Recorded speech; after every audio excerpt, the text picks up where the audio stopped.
Step 1, wake up early, gonna rise with the sun. Step 2, get some good, some food in you. Step 3, think real hard about what you wanna be. Step 4, everybody just do your thing. Wake up, today's gonna be a good day. Wake up, today's gonna be a good day. Wake up, today's gonna be a good day. Wake up, today's gonna be a good day. Wake up, today's gonna be a good day. Wake up, today's gonna be a good day. Wake up, today's gonna be a good day. Wake up, today's gonna be a good day. Yo, set your affirmations, aspirations. I got shit to do, the aftermath of preparation. Good food, good mood, blood in circulation. One step at a time, yeah, that's how you make it.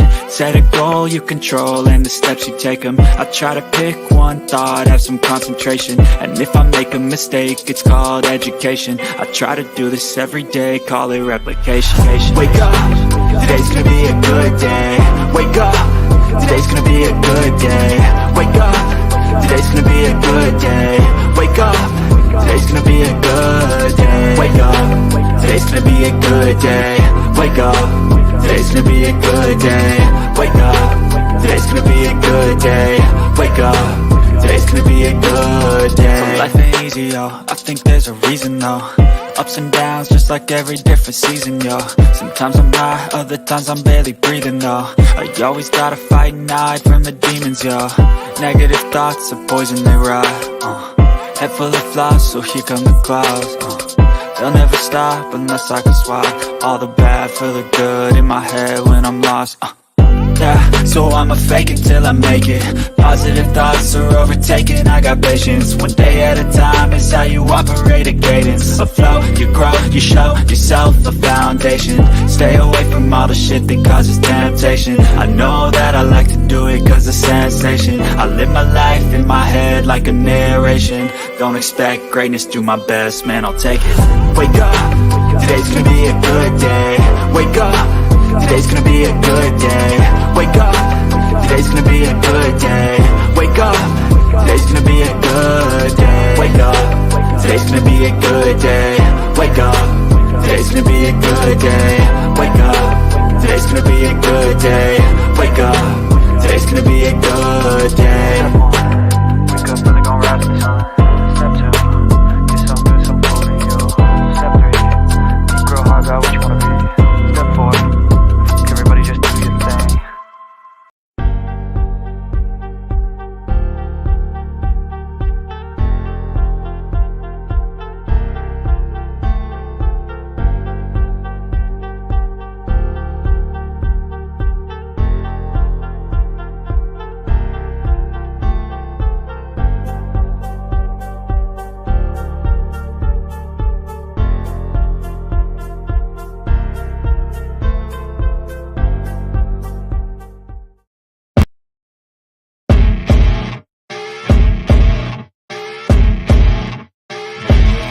As you wake up in the morning, you want to find the latest, greatest information about criminal cases and have an intuitive conversation about the suspects associated with these cases.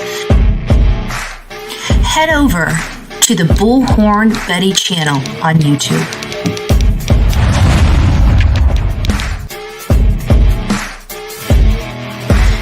Breaking news right here on the Bullhorn Betty channel. Welcome to the Bullhorn Betty Coffee Club. Enjoy your stay and enjoy your day.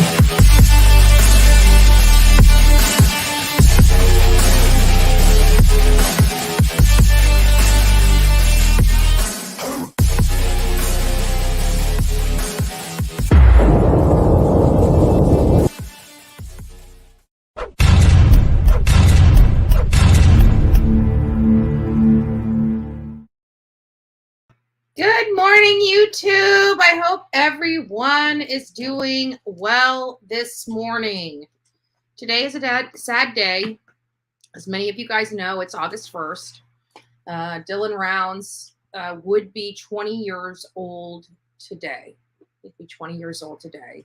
His life snuffed away. Born August 1st, 2002. I was reviewing a lot of videos this morning related to the Dylan Rounds case, just kind of watching everything unfold from the time, Dylan's family didn't realize he was there, but I didn't realize all the struggles that the family had gone through just to get law enforcement to help aid in the search of this young man.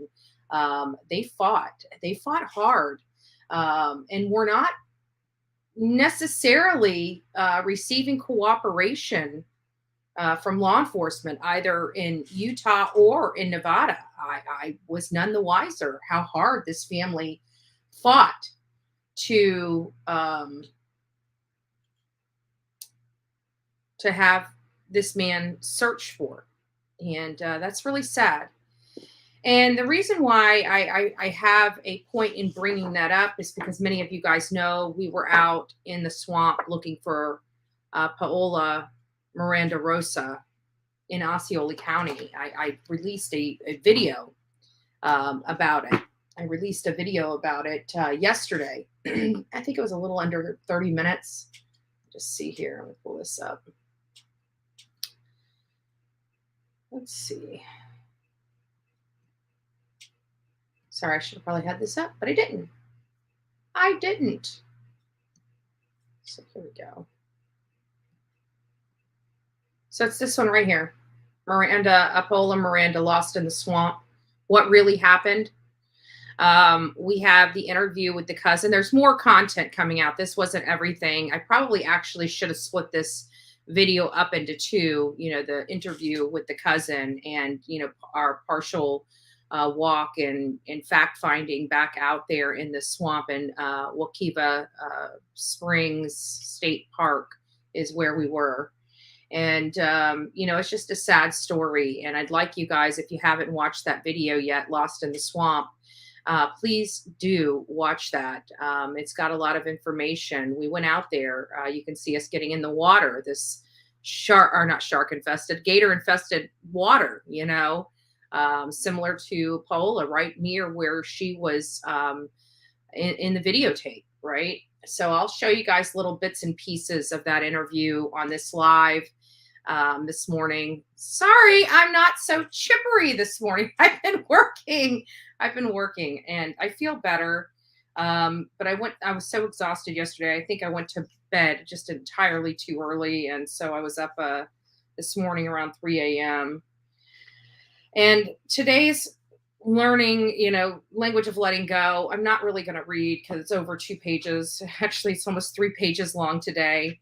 But the title is Learn to Say Thanks. And that's probably going to be the messaging for the month of August, is learning to say thanks. We have a lot of people in our lives that we take for granted. I do it, you do it, we all do it, right? Whether it's a mom, a friend, a family member, that's always there for us, that we, always expect to be there for us, right? So we got to learn to tell those wonderful people in our lives, thank you. Thank you for being you. Thank you for being there with us. Thank you for being there for us, right?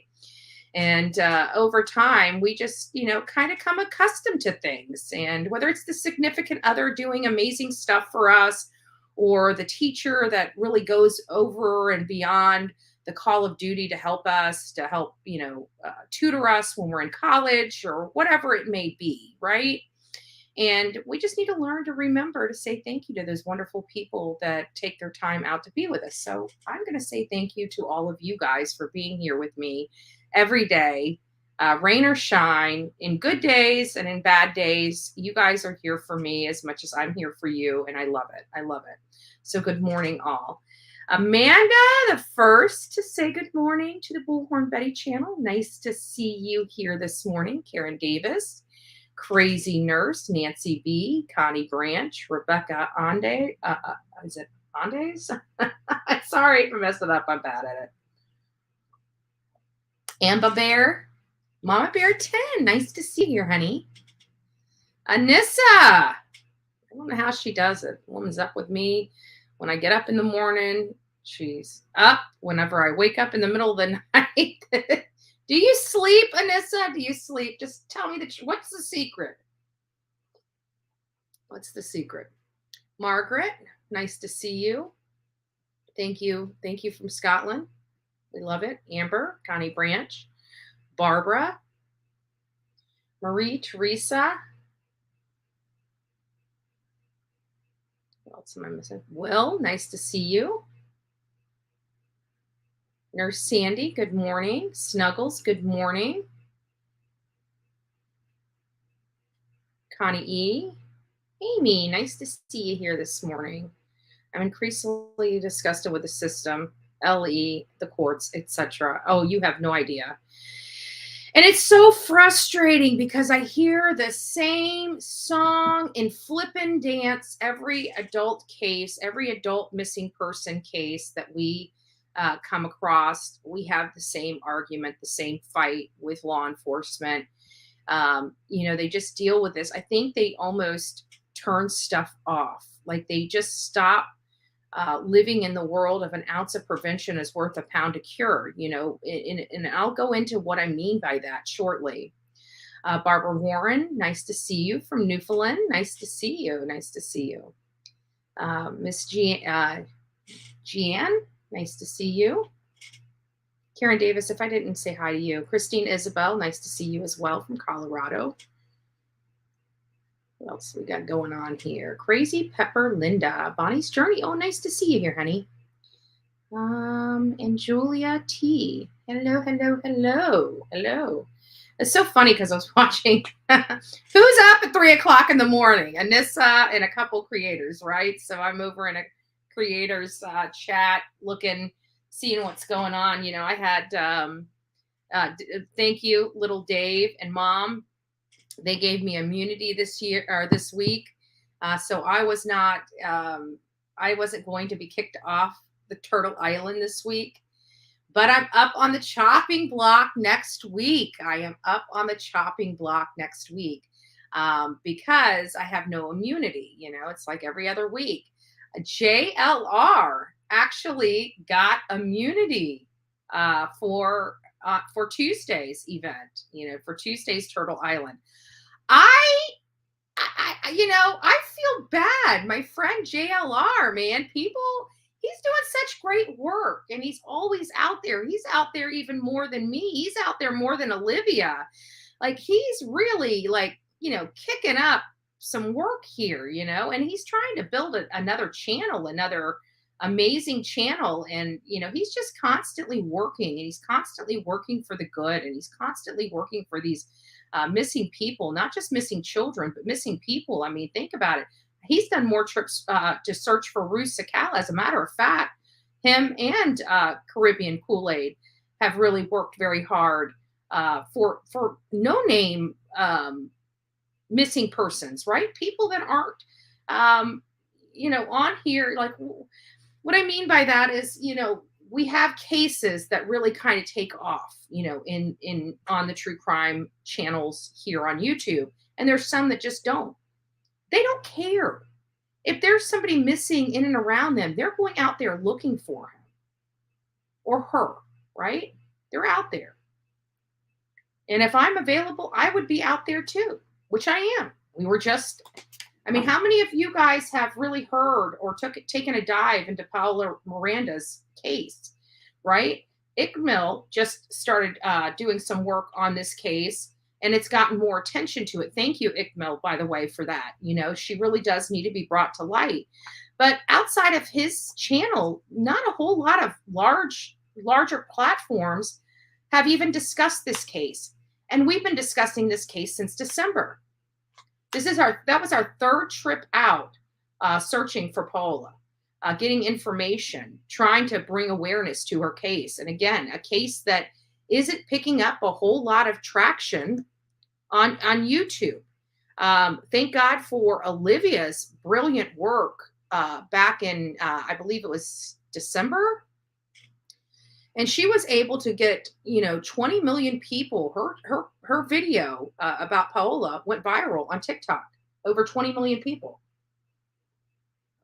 That's advocacy, in my opinion, for people. So, while at Turtle Island, hey Lolo, while Turtle Island is just this fictitious island, it's a game, it's for fun. I personally, being a good sport about it. I hope others are being a good sport about it. But, whatever. C'est la vie, whatever. But just I feel bad, I like Jonathan, right? I like Jonathan. He's my friend. He's my bud. He's my I work with him on a lot of different initiatives, and I love working with him. He's just a smart guy, and he's such a sweet person. Like when you work with them, you guys see one side of him online, which to me, his professionalism online is amazing. Right? It's professionalism. Like, come on. Why are people beating up on JLR with all the despicable creators out there? Like, seriously, you have some pretty rotten people on these streets, and I kept hearing, it just hurt my heart. That's all I gotta say. It hurt my heart. So I'm glad he's got immunity. I'm just it's a fun game. I chuckle at it. If I'm up, I will watch. Last night I was able to watch. I saw Prayer Garden of America got booted off.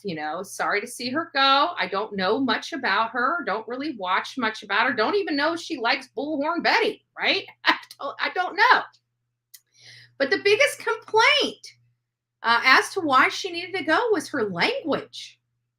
That's the one thing. And, people may have their opinions of JLR. Okay. But you know what? When I came into this, I was green. I'm still like, he's been doing this kind of work for literally years, right? Years. He was following, the, what's that girl, Casey Anthony. He was following her and following her case back when that trial was taking place. Like, that shows you how long this man has been doing this type of work. This is not something he just jumped into. But one thing he taught me, he's always told me, he's like, quit vaping online, stay classy, watch your language. That's the advice that he gave me. Of course, I listened to some of it, right? I listened to 50% of his advice. I still vape online, but I watch my language, right? So I think that's it's a major turnoff. I think as we get older, like when we're younger, we form these horrible habits of saying swear words and stuff because they're somewhat acceptable this day and age. Back in the day, you said a swear word, you were going to hell. Like, that's what you're taught. You're going straight to hell. Stop cussing. But nowadays, it's a little more acceptable, And so we learn these bad habits. And then as we grow up as adults, we realize how, it just doesn't sound professional. It just doesn't, and we start changing our behavior because of, let's face it, peer pressure, right? Peer pressure changes a lot of things. Sometimes it changes vocal behaviors. So hopefully, Prayer Garden, if she's doing great work, don't allow language to distract your message. So maybe the advice for Prayer Garden is to really, learn fudge or frickin' or, something besides. But that was the biggest complaint for her, is the swearing that she does, especially having prayer in her title, like her channel name, Prayer Garden, right? So people kind of expect, I think it's kind of like they expect like this sweet person, and so when they get a little fireworks or a little spark, they don't know how to handle it. I don't know. But again, all the Prayer Garden fans, you guys can vote her back on, right? We watched it happen to Marissa. I still can't believe Marissa was voted off of all the people on YouTube, all the just despicable people out there, and not even just despicable, just worse. Like, they don't have to be bad people. They're just worse. They should be off the island way before Marissa. Marissa's been working her butt off. Justice for all. Like, he never gets, everybody must love Justice because he never gets called. Every once in a while. I think somebody called in and said he spoke slow. Of all the things that you can be kicked off the island, speaking slow, it should not be one of them. You got to remember, there's a lot of people out there that can't handle motor mouth, right?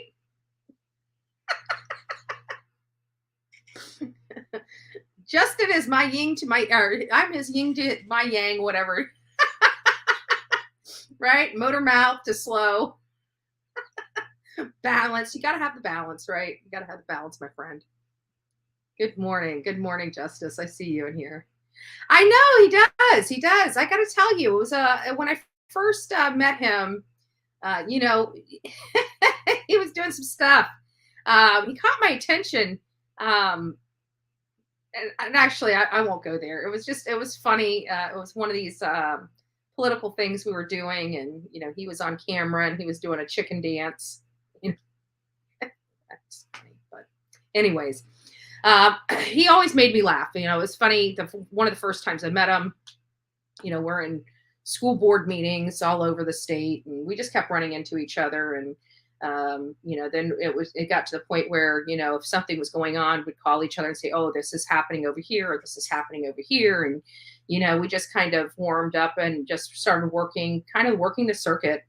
And, but just a nice guy. When we moved over to true crime, you know, he really did have a wealth of knowledge. And I had no idea, working with him on the political side of things, I had no idea that, you know, he had been doing investigative reporting all these years. You know, but I watched him.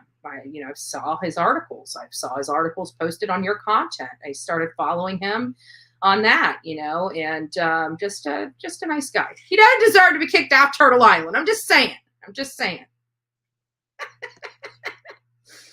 Hi, good morning, Melody. Nice to see you, love.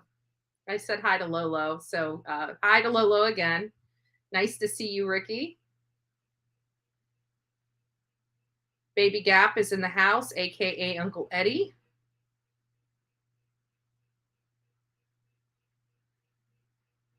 No, actually, this is a throw.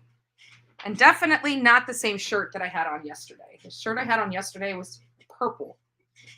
This is just an overcoat. Goofy. But thanks for paying attention. Or lack thereof. Moonflower, nice to see you.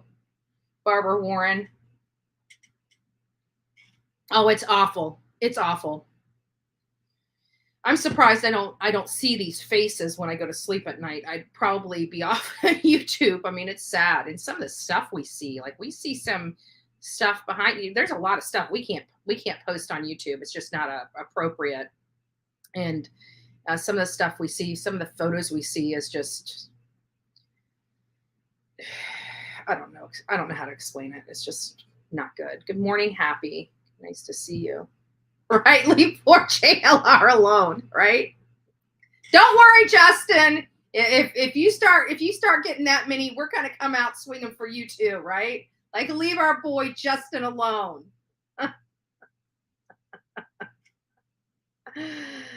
Well, I was going to, but it's 3 pages long, and that's just going to take up too much time. Sometimes I'll read them if they're a page, maybe a page and a half, but this one is literally like 3 pages long, and I just don't have the energy to read through the whole thing. But the messaging here, and we did kind of go over it a little bit at the beginning, but I think you might not have been here. And it's learn to say thank you. So, and I was just going over, you know, all the people in our lives that help us every single day. You know, sometimes we take those people for granted, whether it's a child, a loved one, you know, a job. You know, sometimes we need to remember to say thank you. So that's just the messaging today, is just say thank you. Say thank you to the people that keep you going. Just like I thank every one of you that's in here right now, because you keep me going. And, you know, I get up each and every day for you, and you guys come in here for me. So it's a win-win for all, right? It's a win-win for all. Nice to see you, Trudy. At a stoplight. Give us those play-by-plays, Justin. Hey, Munch. Justice, have a great day. Yes, and don't forget your coffee. And don't forget to be fearless, my friend. Be fearless. doing great work. Our friend Justin with Justice for All is doing amazing work exposing the whole Slay with Dre McCrae, you know, whatever rhymes with Dre, crazy lunatic lady that's starving her family, that's causing immense pain because her will has to be done. They have no say in that. She is like just a lunatic, control freak, crazy woman. And I'm surprised people have watched her do this to her family and sit by and do absolutely nothing while her, I mean, I watched that video that you guys put up, Justin, and I'm telling you, it made me, I felt his pain. And you were right. You played it back and you're like, watch him. Like, she's dipping the seaweed into water. I mean, I get people live different lifestyles. They eat different things. But when you start, like, I looked at videos just a few months prior to, I think 6 months prior to, and she was a heavier set chick. She was probably like, right about my body size or just a little bit bigger. And, she does this crazy diet and is losing weight. And I look at photos of Marvin, right? I look at Vaughn photos of his face full, he looks healthy. And then I look at photos just recently or videos recently before he, went into the hospital, and holy crap. I am sitting here literally looking at that weight. Like he lifted his arms and his skin is literally hanging off of his bones. Is literally hanging off of his bones. You know what, baby Gap? Your obsession with me is getting disgusting. All right? Leave my chat, okay? Leave my people alone. Just move on. Nobody cares about you. I don't go to your channel. Like, go away. Seriously. This is what you do for attention. Nobody cares about you. That's why you got no views. And you're trying to come over here so I can say your name. You just got what you wanted. Now leave. Nobody cares about you or your content that you steal from everybody, or you're complaining, or the fact you beat your child, right? Nobody cares about you. You got your small little group. Go back to them.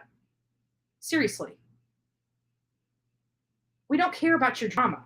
We don't care about your need for attention. Okay? We know you like me. And you can go on your channel and say how despicable I am, but what other woman do you do this to?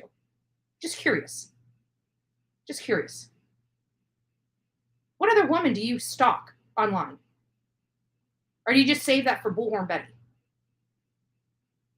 You're despicable. Like, literally, go away.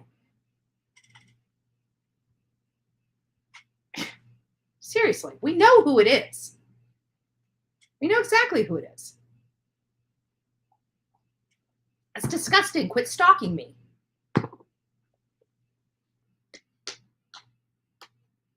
You want to keep doing this? I have listen. Clip channels, get ready here. You guys want to sit here and screw around with me, but then bitch about when I have had enough and you guys get doxxed when it's not even me. It's usually a follower of mine, right? Which I don't advocate for, by the way. But if you don't want to be doxxed, quit poking the bear. All right? Because we know you work at Marco's Pizza in Knoxville, Tennessee, right? Nobody cares about you. Go back to your channel. Do your boring commentary or your boring bitch sessions. Leave my channel alone. The highlight of his life, listen to this. The highlight of this man's life was calling into our woman's night. Now, mind you, this guy's a creep, right? Calling into our woman's night and doxing me, and he called it his best masterpiece. Now, that's a guy that's a Fruit Loop, right? That is a guy that has some major problems. Sorry. You wonder why you're single? Because you're a Fruit Loop. You don't know which way you want to swing, okay? Well, not like I care. But pick a side and get on it. Me too. I'm part of anybody's army that's willing to do good. Like, I'll come up to bat for JLR. I'll come up to bat for Justice for All. I mean, at the end of the day, the people that are doing good in this world, that are really trying to find answers, I want to surround myself with those people. Those are the people that I want to surround myself with, right?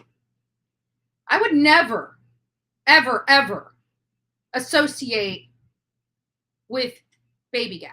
Like never. Like you never have a chance. Okay? So clip that. Go run with that boring content on your channel, because that's really all you have. Me. Right? Me. Oh, and Dolly Vision or JLR or Marissa, right? The people that are out there busting our hump, actually doing work you sit behind your computer and complain about. Great life, dude. Great life. Man, I envy you, right? Not. I love my life. I love what I do. You know, it's hard work. Don't get me wrong, but I love the work I do. I feel like I'm making a difference. You know, I'm compelled to do this kind of work. Trust me, I've turned my whole entire life upside down to help these families, whether the hate people realize that or not. They have never sacrificed everything that they have for the sake of someone else, right? That's not what they've ever done. They don't know how to walk that line. They don't, because they've never done it. Never had to do it. So we've got a lot of things going on here. You know, I went through the interviews with, oh Lord, sorry guys. Oh my, there we go. Not yet. All right. So we went through a lot of interviews. I was going to actually prepare. I actually prepared this thumbnail for a video. I was going to prepare a video, but I realized time was getting away from me, so I decided to, you know, go ahead and use that thumbnail for this segment, because at the end of the day, it is his birthday. Anybody that was friends with him, his entire family are mourning this day. That they probably were preparing just a few months ago to do something nice, maybe dinner with their son, maybe, you know, some sort of event, right? Our families do these wonderful things for us on our birthday to celebrate us, right? That's what birthdays are all about. They're out there they're there so they can celebrate our birth. You know, how amazing is that people come together. They're so happy that you're here, that they every year get together to celebrate your birth. And that's really what it is. Nobody really, like at this point, I'm 43. I'm turning 43 in September. Like at this point, I don't want any more birthdays, right? But people want to celebrate me. My mom wants to celebrate me, right? To moms, we are the greatest gift to them. We are a miracle to them. And this family doesn't get that miracle this year. They're at a loss. They are physically mourning. And then you've got this PI turning their family upside down over clicks and views. And they want to point the finger at Bullhorn Betty. I got over here, Doug with no thanks investigates, coming over here, shaking his finger at me and rattling it like I'm going to back off somebody going after a family member of a missing person and go and, oh, because you're what, Doug? You got 30,000 followers. You're going to point your finger at me, my little channel, right? And tell me what to do? No thanks. Ain't happening, bud. It ain't nothing between me and you, but you made it between me and you, right? And then what? You found out he's a con? Now you don't want him on your channel as much? You throw him here and throw him there? People are done. Their eyes are open. You're welcome. Thank you, Bullhorn Betty. No problem. No problem. Right? Because he is a con. And then he goes on his own channel. He's trying to build his channel. Anybody that follows him is, I don't know. You're suckered. I don't know what else to say. You're suckered, right? And then he goes on and he tries to bring the Mr. Brooks on to wag his hand at Bullhorn Betty. Oh my gosh, she bamboozled him into this interview. No, and I talked to him after the interview, by the way, but you would have to be a decent private investigator to kind of know what I'm doing. And you're not, right? You're just not. And this private investigator has turned this entire case upside down and painted. Why? Because they didn't like him? Because they realized he was no good? They fired him? So all of a sudden now Candace Cooley has multi-million-dollars that she must pay, and there's all this elusive sex scandal with Dylan Rounds and an older man, and oh my God, look at the salaciousness of this family, right? None of that has shit to do. Excuse my language. Sorry, right? Learn better. I learned not to use that language, right? Needs to learn some class. Yes, Doug, take some advice here, bud. And so now that the family wants him out, they're not getting along. What does this con PI do? Oh, he flips the switch, starts pointing the finger at the family. The family didn't kill this boy. The family didn't make this boy disappear. What does that have shit to do with this case? Who cares? Who cares if he's bopping a 60-year-old man in a hotel room? That man's not associated with his murder or his disappearance. Who cares? You were entrusted with personal private information. You were paid by the family. They owned that information. Not YouTube, not Bullhorn Betty, not anybody in my chat, not anybody in your chat. You owed that family and you gave them squat because you are a con. And when you get caught being a con, you point the finger at the very people that hired you because that's your MO. I can show it over and over and over and over again because you've done this to like how many people? Con man PI, how many people have you done this to? Enough that it's starting to get noticed. Enough that it's starting to get noticed. And shame on you for putting this family through problems they didn't deserve to have. They're already dealing with enough. They're already dealing with enough.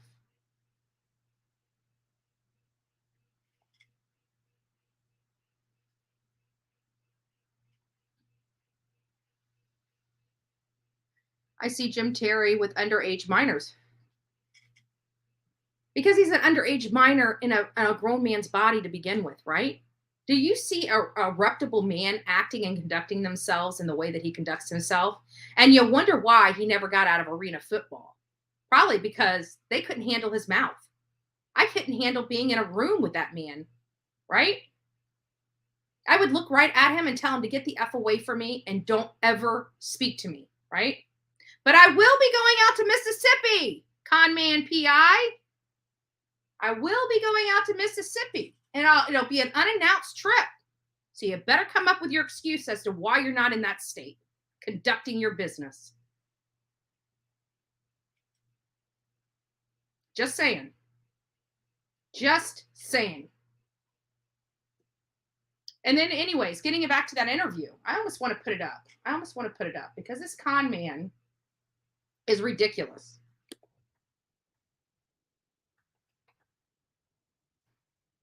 Jim Terry TV. What do you think you're doing? You think you're trying to be like Jimmy Jam's TV? Come on, man. You look like ridiculous. Look at this. Look at this. I'm serious. I'm not lying to you.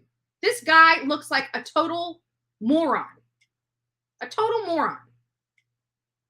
Look at this. Who is this man trying to be? This is a punk. This isn't a professional. Oh, yeah. Bullhorn Betty, bamboozled Mr. Brooks in an interview. No, I didn't. The interview was already set up before I called. I didn't set up the interview. Again, you have to be a decent detective, i.e. private investigator, to know that. But you're not. You suck. And you're unprofessional. And you're a despicable person. And who the hell wants to listen to your garbage? I don't. But Bullhorn Betty called you. And you don't need to be licensed to be a licensed PI in Mississippi. Yeah, we don't have licensed PIs in Mississippi, the gentleman says to him. We don't have licensed PI. All you have to do is file a business license, right? And you have to, and while you don't have to have a brick and mortar business, and you don't even have to live in the state, the only requirement is you have to be in the state to conduct your PI business. You can't do your PI business, call yourself a PI from Pennsylvania. from the state of Florida? You can't do that. That's illegal as hell. And you're trying to convince people that it's all above board? That's the con. You're a con. And you look like a moron because you only proved my point with your 2 hour and 15-minute nonsense-driven show. Despicable. Despicable. Man's just disgusting. Don't like him. Wouldn't work with him. It's not my type of pedigree for anybody that I would collaborate with. Period. Just not ain't happening. Ain't happening. No, he can't. That's why he can't go nowhere. He has to work literally in the state of Mississippi. He's not allowed to go outside of those state lines to do SWAT. If he's out there in a different state, actively getting cases, actively reaching out to people as a PI, he is breaking the law. The only state he's allowed to do that, now mind you, is the one state he doesn't live in, doesn't have a home in, doesn't have family in, and doesn't have a business in, outside of a piece of paper. The guy's a con. He's not even living in the state or conducting his business from the state he's supposed to be living in and conducting his business from. That's a con. That's a con. So many of you guys know I was talking about Gabby Petito and Brian Laundrie. I was getting the team together to go to the hearing on August 4th. And JLR calls me and he's like, is this really going on August 4th? I can't find it. I can't find the hearing. Like, yeah, I saw it with my own eyes. Of course it's there. So I'm on the phone, I'm looking up the case. And it's August 4th, 2023. That is correct. Like, who would set a hearing over a year away on a docket?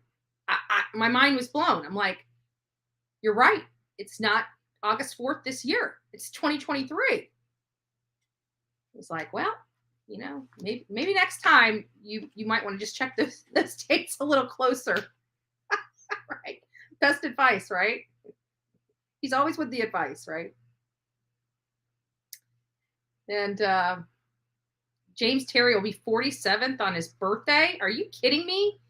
He acts like a freaking 18-year-old. He's got no couth. He's got no couth. He's got no scruples. Man has got problems. His mama must not have loved him too much growing up because he's seeking attention. He feels his light from the arena football days was snuffed away from him, and he's going to work like hell to be back in the, and then he goes and does one out of all the cases. Listen to this. I'm getting off of him in just a second. But out of all the cases, like I have already learned of about 20 or 30 cases that he has done this very thing to. Yes, that's right. That's pretty alarming since he's only been a PI since 2018. And he only takes one case at a time. But none of his cases ever get solved, right? Not by him.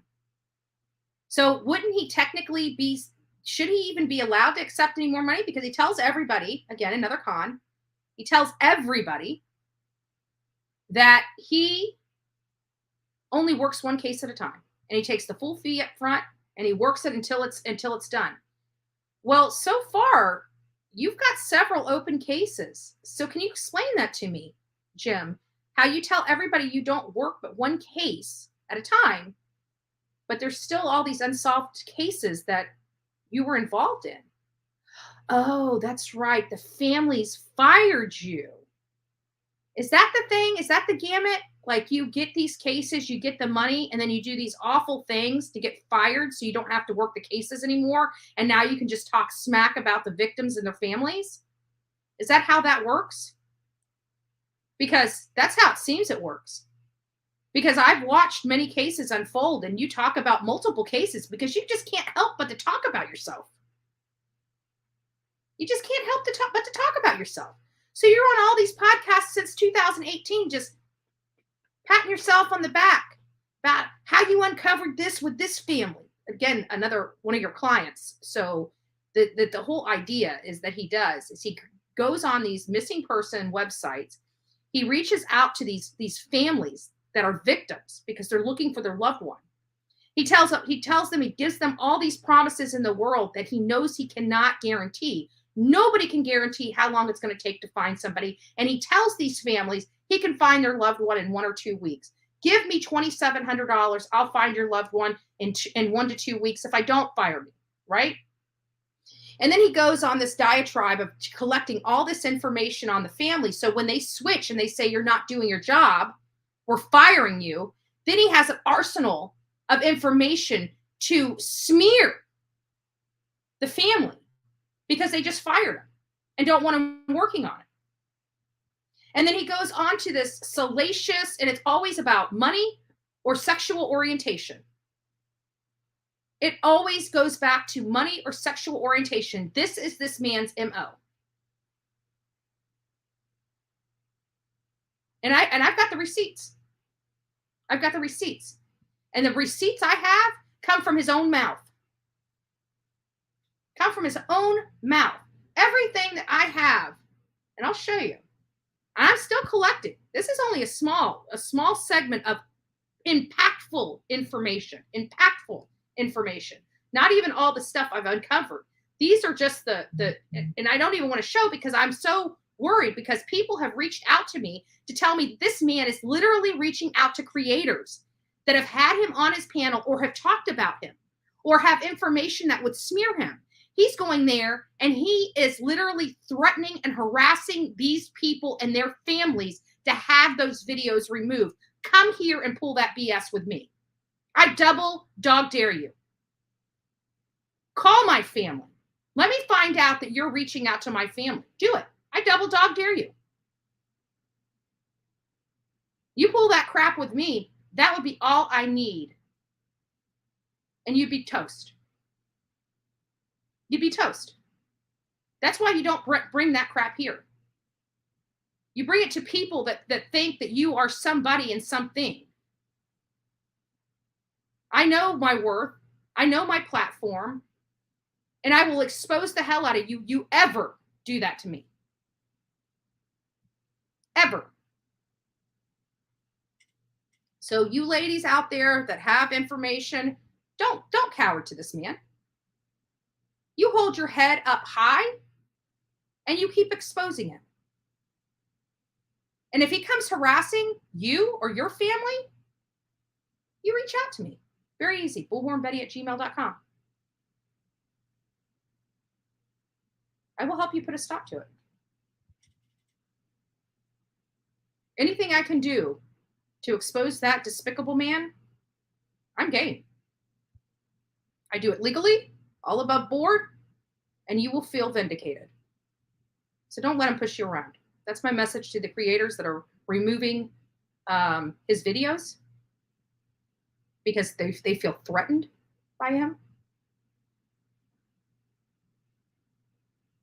If we need to raise money here to get you attorneys to fight him, I'm happy to do so. But don't take those videos down because those videos are helping other families not make the same mistake that Dylan Round's family made. Dylan Round's birthday is today. We're fighting for him. We're fighting for the truth. Right, guys? Don't let some con dictate how we do that. He's already done enough to this family. And if we want to make sure and prevent him from doing this kind of damage to another family, we need to keep those videos up. If you've taken them down, reactivate them, please. If you have problems with him, reach out to me. I promise you, I will help. I give you my word. I will help you. But don't cower down to this man. He's not worth it. I won't do it. I'm asking you not to do it. That's my message. If you guys know of creators that are having problems with this con PI, let them have my phone number. Let them have my mods have. You guys got it. I don't mind them having my number to speak to me. They can reach out to me on Gmail, bullhornbetty@gmail.com.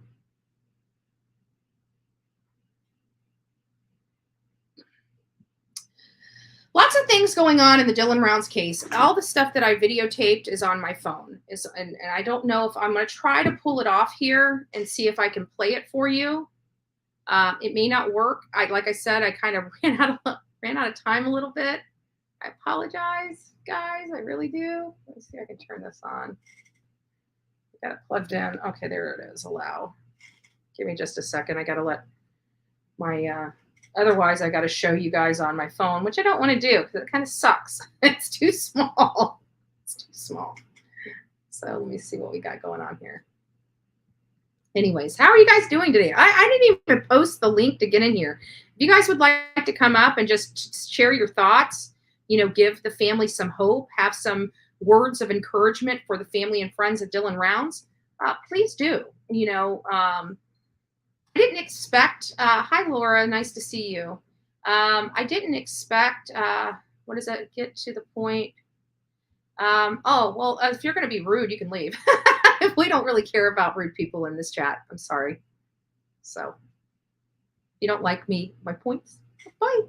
Bye-bye. Actually, go ahead and get Laura out of here because I have a funny feeling it's not Laura. It's probably the stalker, the crazy stalker that we know as Baby Gap.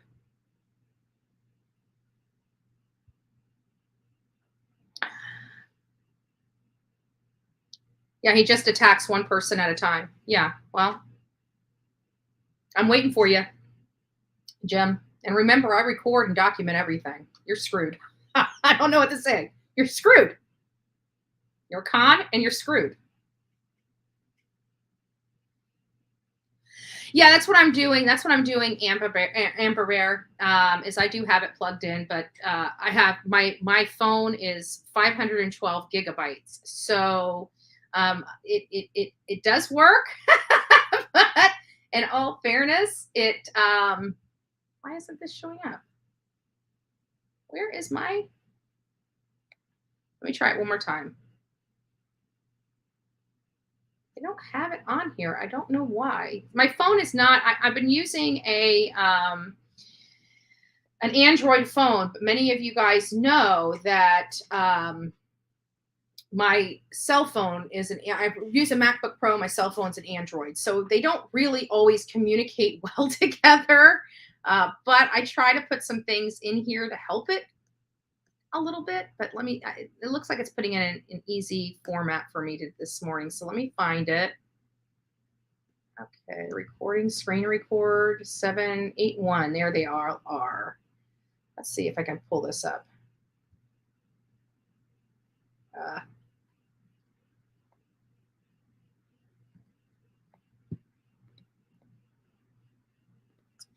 I think I got to pull up. See, I got to go through this. I'm not familiar with how to do it just like this just yet, but I will get there. Here we go. Maybe I can do it this way. Okay, will not let me transfer. Let me transfer this over to my media. I don't get it. Unfortunately, it just won't let me. I won't play it. It won't let me. So I apologize, guys, but I promise I will get it out. I'll make a big, beautiful video for Dylan Rounds today. I will change the background color of the thumbnail, but everything else, the language of this live, the thumbnail that's on this live will be almost the same exact thumbnail that's going to go on the video. It'll just have a different background to it, so it differentiates the differences between these videos. Lots of work, folks. It sucks on this end of the screen. Yeah, I haven't told Brandy yet. She is already scared. Let me see am I in the middle of a conversation, John? Brandy is scared. He posted my address in my comment. And you know what? That is disgusting. He is a PI that's supposed to have ethics. Clearly, again, a con man. He's a con man, John. He's a con man. But you guys have any problems with him, you let me know, because I'm telling you, Jim, I'm collecting evidence against you. You know I'm collecting evidence against you. You know I'm going to be turning this all over to the authorities. You know I've already filed a report with the Department of Agriculture here in the state of Florida about your conning. I still have Pennsylvania because I've got you on record for Pennsylvania stating that you're in Pennsylvania actively searching for clients while sitting in Pennsylvania. I've got that on record, right? I've got it videotaped. So it doesn't really matter. You can call the people up and tell them to remove the video, but I've already got it clipped. I already have it all clipped. You realize there is a file on you, Jim Terry. So every time you threaten another person, it goes into that file and that person becomes a witness.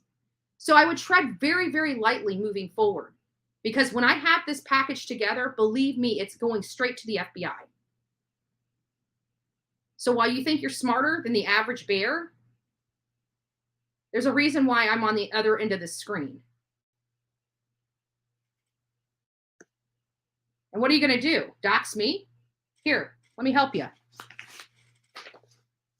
You want to send me a legal paper? There's the address.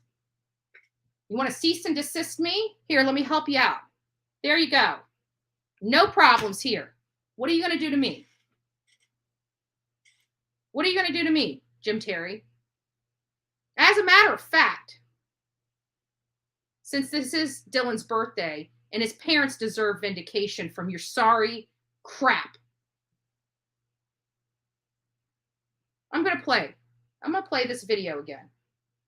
While some of the things I did find out were inaccurate, and i.e., you don't physically have to have a brick and mortar business there, and you do not have to have Mississippi on your driver's license, it still doesn't matter. You have to be in the state to conduct your business. To conduct your business. You have to be in the state of Mississippi. That is the only place you're allowed to call yourself a PI. And you still can't even call yourself a licensed PI because there is no license in Mississippi. Any person that walks out of prison, let's put this in perspective to the folks out there. Any person that walks out of prison can go and file a $25 business license and call themselves a PI, no different than Jim Terry. Is that really the kind of reputable representation you want from a PI? That he's no different than a mass murderer walking out of jail and filing a $25 fee and being able to label themselves the same thing in Mississippi? That doesn't make me feel all warm and fuzzy. Sure doesn't. I don't know about y'all, but he ain't getting $2,700 from me. You know who would get $2,700 from me? Mr. Brooks, over at the president of the Mississippi Professional Investigators Association. That would be a reputable PI. That would be a man that I would hire. That is a man that has integrity and ethics and professionalism. You wouldn't see Bullhorn Betty hiring the likes of somebody like Jim Terry. And you guys shouldn't either. And anybody that's administering or admitting those Facebook groups, if you see his name, kick him the hell out of there. Because all he's doing is fishing for his next con. That's all he's doing. He has no purpose being in there. No purpose. Let me get my video up. We're going to play it. I'm going to take the 45 minutes and we're going to play the interview. We will play the interview. Oh, it's right here. There we go. Let me pull this up for you. In Mississippi. Let's pull it up. We're going to watch it. Why not?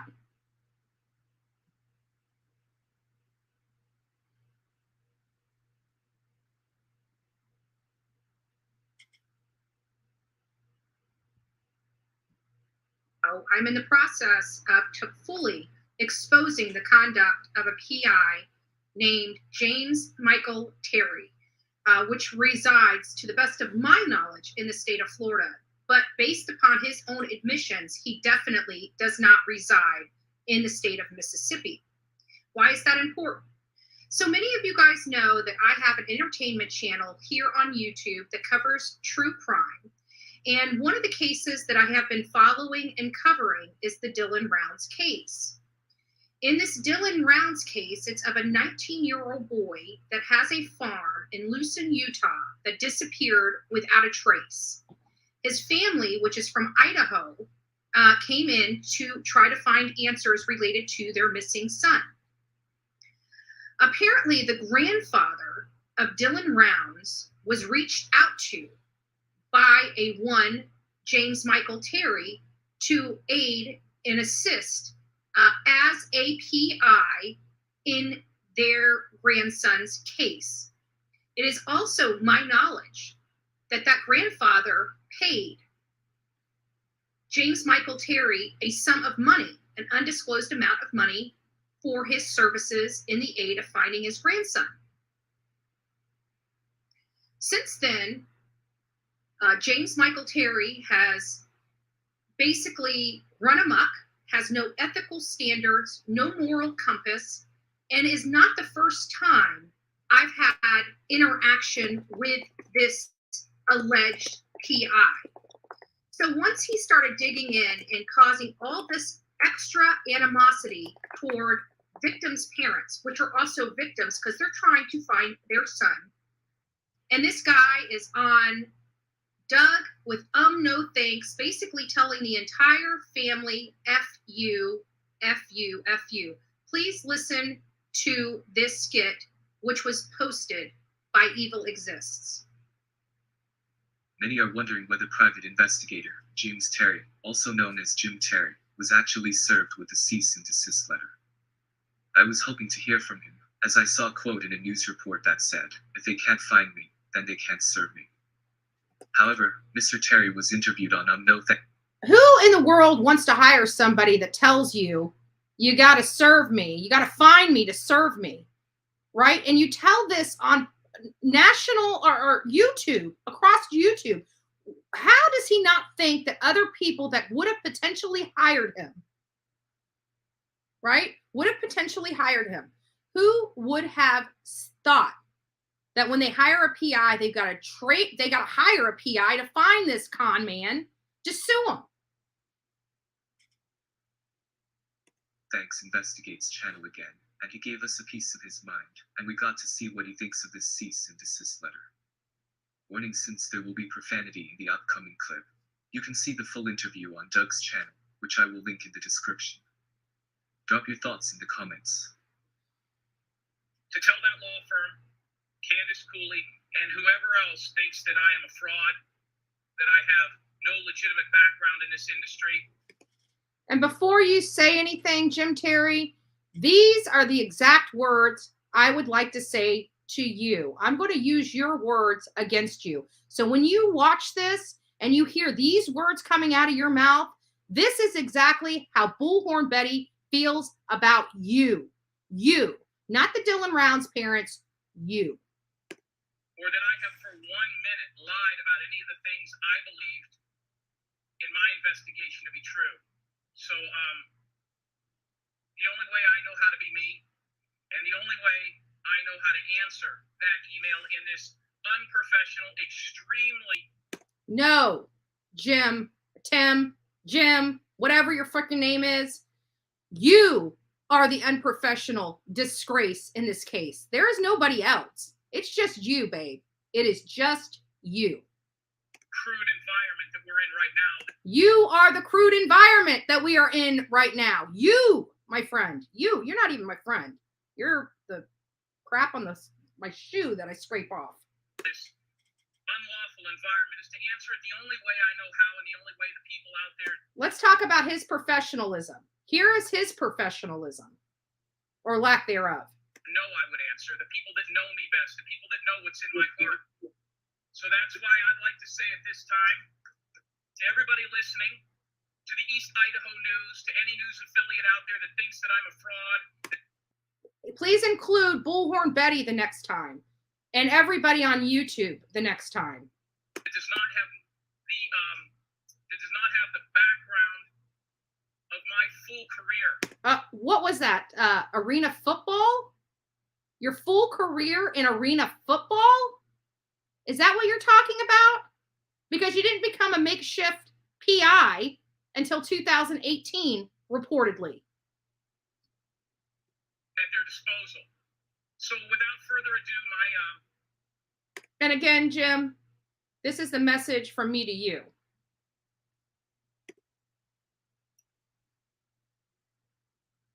My statement is pretty simple. Be yourself, right? Fuck!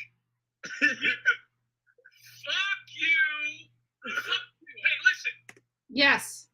And what you just heard, now mind you, Doug No Thanks Investigates is running the Dylan Rounds story, right? He's been running the Dylan Rounds story because it's been making him money. Not because he cares about the case, because if he cared about the case, he wouldn't be hanging out with the likes of a con PI. He would be warming more up to the family and trying to assist the family like normal YouTubers do. We try to assist the family of the missing unless they are also the persons of interest, and then we don't assist them. We tell the story. So if you're running Dylan Rounds' case over every single day, day in and day out, why would you have this man that is attacking Dylan Rounds' family on your panel consistently? This family is grieving, and not one scintilla of information that came out of that con man's mouth impacted finding Dylan Rounds in the lease or even helping in the case whatsoever. How did any information that was proffered by that con man, how did it help at all in this case? All it did was cause salacious. It was salacious. Oh, he's bopping a 60-year-old man. No evidence whatsoever, because one person that hangs out in that bar that doesn't even know who Justin Rounds is, never hung out with Justin Rounds, never been around Dylan Rounds, says, oh, well, we know that the guy that owns the Saddle Sore bar is gay. So just because a man is gay, he's going to, what? Turn another man that way? Is there a new rule out there in this country that we're not allowed to be friends? Like if I'm a female, I'm not allowed to be friends with somebody that's a lesbian without being accused of sleeping with them? Is that where we're going in this country? That I'm not allowed to be friends that have an alternative lifestyle? Otherwise, all of a sudden, I'm part of that alternative lifestyle because I'm their friend and speak to them when they're the only bar in a 30-mile area? What? You can't make this stuff up, man. You literally cannot make this stuff up. So I think the issues that I'm having here is that we still have this con man all over the internet talking crap about Dylan Rounds' family. I wonder if he's going to give them a reprieve today, August 1st, on Dylan's birthday. Or is he just going to be that despicable pimple on the butt of this case? And I don't even think he'd be considered a pimple at this point. He's a boil.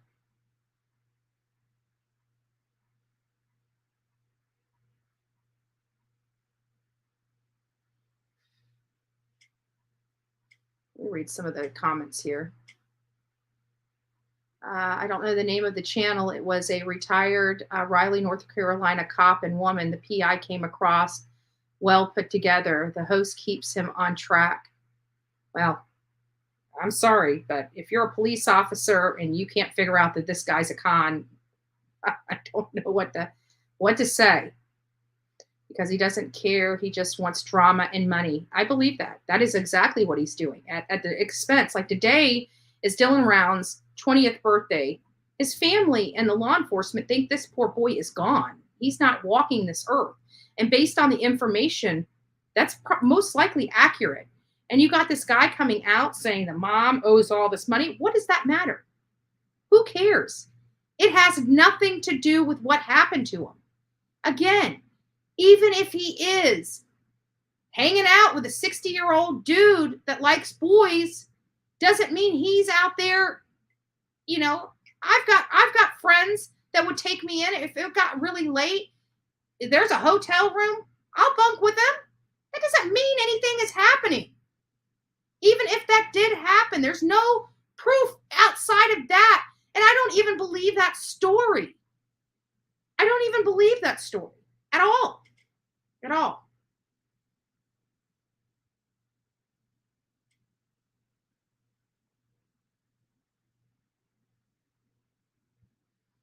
thinks he's going to be a star on YouTube. Nobody takes him seriously because you know what? Look at how disrespectful he treats everybody.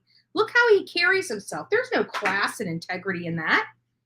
Telling a family that's missing a 19-year-old boy to go F yourself. He takes no personal responsibility for his behavior whatsoever. And you know what? That's a direct result of his parents. And I said it. I said it.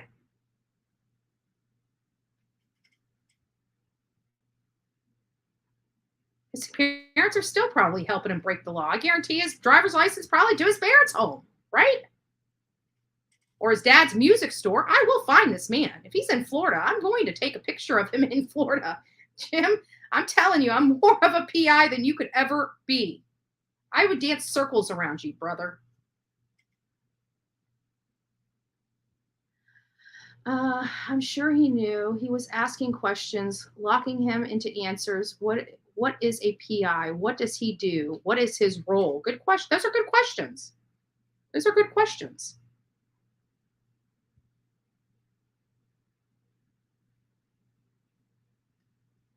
Didn't Dylan have water rights, clean water? Why they say he had a shower in other places and not at his... I don't think the water was hooked up to his actual camper. I think that was the issue. I don't know. To be honest with you, I don't know. I've heard that camper has never had water. So yeah, I mean, that would probably be, maybe he didn't stay the night in the hotel room. Maybe the gentleman opened the door so he could go in there and take a shower and leave. But you know, people don't stick around to see what happened. They just automatically assume. They assume. And I don't know. You know, I really, truly do not believe that boy was fiddling with a 60-year-old man. I don't believe it. It's unbelievable. There is no, outside of one con man stating that, right? And putting in making this family go through all this unnecessary nonsense. Unnecessary nonsense. Not with us until he couldn't show one receipt. All he could do was bring one guy on that doesn't even know, never even spoke to Dylan, but somehow knows Dylan's sexuality?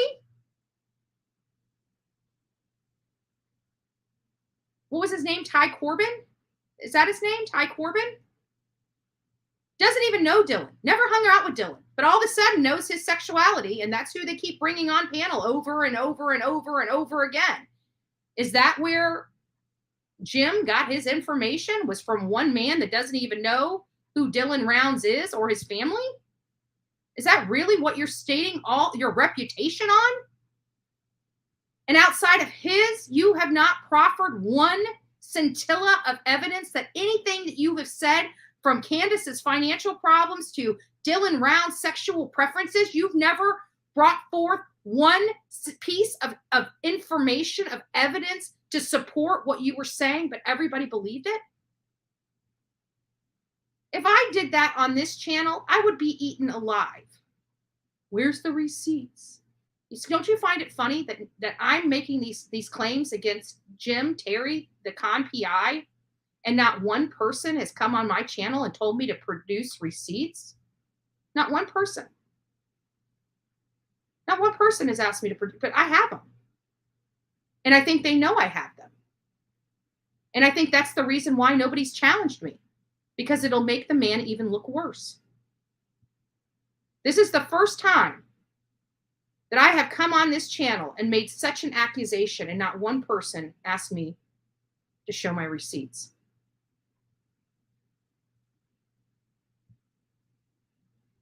This family has gone through hell and back, truly hell and back. And it's Dylan Round's birthday today, and I just want to say to the entire family, I am sorry. I'm sorry for what you had to go through in realizing that your son and your loved one and your friend disappeared off his farm in a desolate area of Utah. I'm sorry that you guys were looking so hard to try to find answers that you got involved with this despicable piece of garbage that claims to be a PI named Jim Terry. I'm sorry about that. I'm sorry for what they have done to this family. I am personally saying I'm sorry to Candace Cooley and Justin Rounds and the rest of Dylan Rounds' extended family for everything that they've had to go through trying to find answers for their son and what happened to him. I'm sorry. Today has got to be the most excruciating, painful day for everybody that's truly involved in this case. And what I mean by involved with this case, I'm talking about mom, grandma, best friends, everybody that knew and loved Dylan. I'm not talking about people like me that didn't know the man. I'm sorry that I have to, run this case. I shouldn't have to be running Dylan Rounds. Dylan Rounds should be watching his crops grow right now. That's all he wanted. That's all he wanted. A peaceful, simple life. That's all he wanted. And that was snuffed away. It wasn't snuffed away because of sexuality. It wasn't stuffed away by the alleged financial problems of his mother. It was snuffed away because of a deranged lunatic in the area of Lucin, Utah, that came in contact with Dylan Rounds. That's why he's gone. That's why he didn't get to see this birthday. So spreading this garbage around about the family and around about Dylan, what purpose does it serve? It didn't help the case. It didn't prove anything. All it did was good for clicks and views to say these lies. And that's what they are. Everything that came out of that man's mouth was mostly lies. I'm not going to say everything was lies because I don't believe everything he said was a lie. I do believe that Jim Terry could do a job and do a job well if he quit lying to himself. But I'm sorry to the Dylan Rounds family. God bless each and every one of you. God bless the work that you guys have done. You have pushed, you have fought for your son, and that is commendable. Absolutely commendable. Because again, law enforcement does not like helping with adult missing persons, period. They don't. No matter how we try to look at this. Unfortunately, it's hard for an adult missing person. And they keep screwing up the cases because they think they're just going to come back. So law enforcement throws all of their investigative work out the window when it comes to an adult missing person. They won't even so much as pull out a fingerprint kit to fingerprint anything in an abundance of caution. And this is not just happening in Lucin, Utah. This is happening all over the country.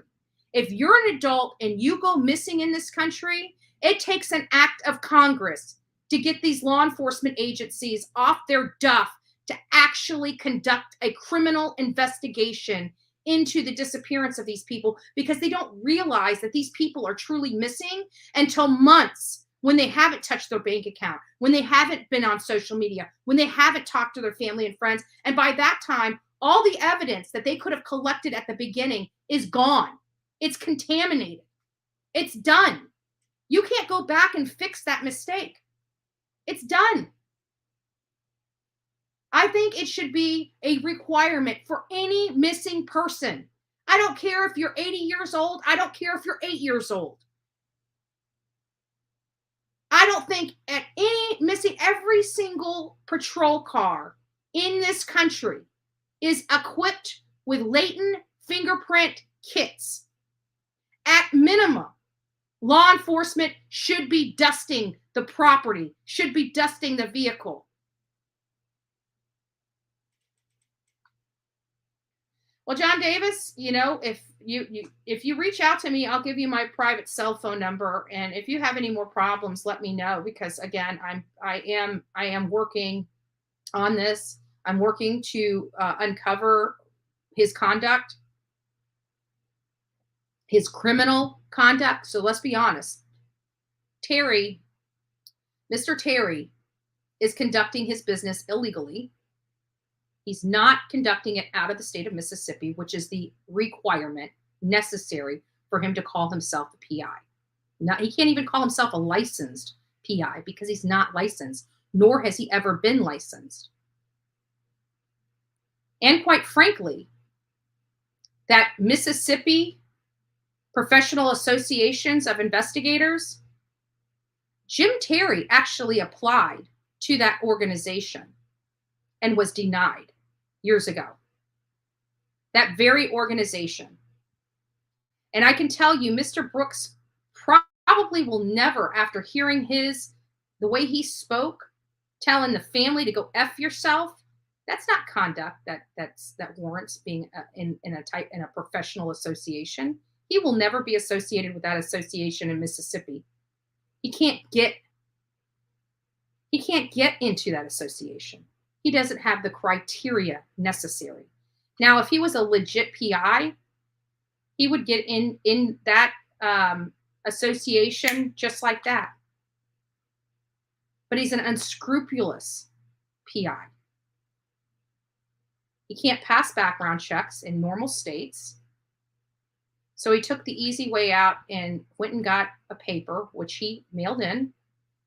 He wasn't there physically, and had all his papers mailed back to a address in Florida. Why? Because he wasn't in Mississippi. That's why. So this is not the only time we hear this. This is a broken record for our team. Literally a broken record. Every time we go out to these adult missing person case, it is the same. It is exactly the same. Every single time. So we're going to go ahead. I'm going to go ahead and pull this up. We're going to watch the ads in it. That's the only way I can do it. But we are going to watch this video. I put this out. Sorry, guys. Don't worry, my ads frustrate me too. But we have to do it. That's what keeps this channel going, right? Lift your beauty to new heights. Let me just turn this off. There we go.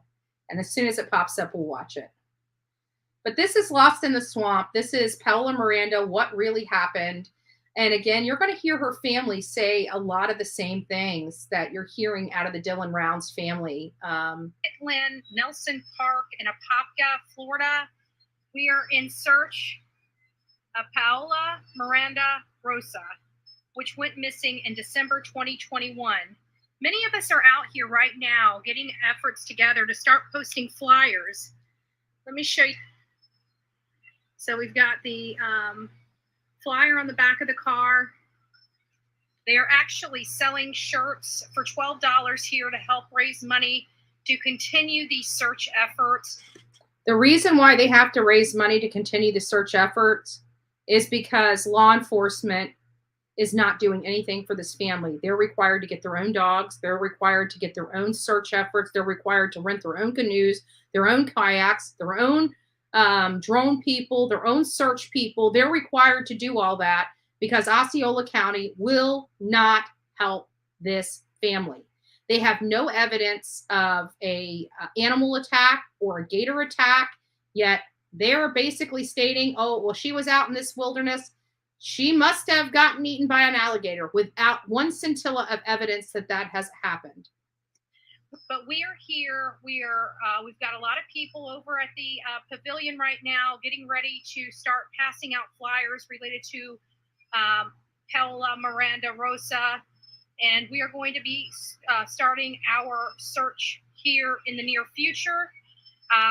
We are just really trying to find any information related to the disappearance of Paola Miranda Rosa here in Wekiva Springs, which we will be at later today in an effort to help search for any type of evidence that she was there, that she,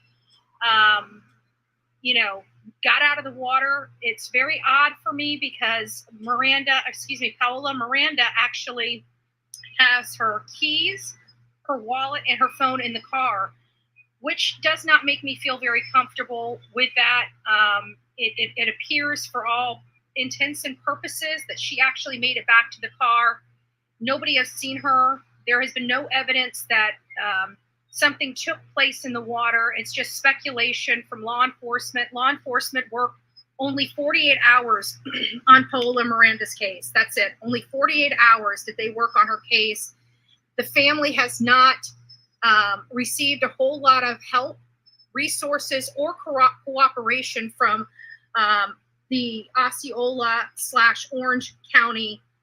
They're two separate counties in the search efforts for Paola Miranda Rosa with no success. So we're out here just doing our part to help this family. We have Caribbean Kool-Aid, Chronicles of Olivia, Mom, me, and JLR, along with the family. Paola Miranda disappeared December 17th, 2021. Her phone was in the car. Her keys were in the car. Her wallet was in the car. Her charger, her gym bag with gym clothes in it, sandals with sand, dirty sand, sneakers, right? A little fridge with sandwiches and crackers and water and juice, and a robot vacuum. Now, that robot vacuum was because Andrea, her sister, had asked her the night. She's explaining this vacuum because a lot of people thought, early on in this investigation, law enforcement violated HIPAA and basically said that this lady was schizophrenic. She had these mental issues, she had medical, and they specifically stated the medical issues that she had, even though she has been fine for years. She was on proper medication, but she was fine for years. She wasn't in a bad state of mind. She was very happy. She was thriving. She was doing well. And they alleged at the beginning that she probably just walked off, which couldn't have been further from the truth. It couldn't have been further from the truth. She didn't just walk off. And this is why. Not only that, but what you're not going to hear, there's a lot of content that will be coming out about this particular case and this story. But one of those things is that she had her dog. She would never leave her animals unattended. She would always leave them with family and friends if she was not going to come back. So there's that. There's also the fact that she had the vacuum, which meant that she was going over to her sister Andrea's house later after she left that park, which is very indicative of somebody that had plans that day and was going to stick to those plans. And something disrupted those plans. Before, hey, can you since you're coming to my house tomorrow, can you bring me the vacuum? Because my vacuum just broke. Let me borrow yours. So Paola had put the vacuum in there so that day she could go right after to go give the vacuum to her sister. Why would she have done something to herself? Why bring the vacuum? Because the cops say they know so much about alligators, and so does other people, but they don't. That's not what they do every day. You know what I'm saying? If you're a dentist and I'm a nurse, we're not going to know the same things. You might have some type of familiarity, but you're not going to know. That's not what you do every day. So going with the theory of kidnapping or her being abducted, you think she's still alive?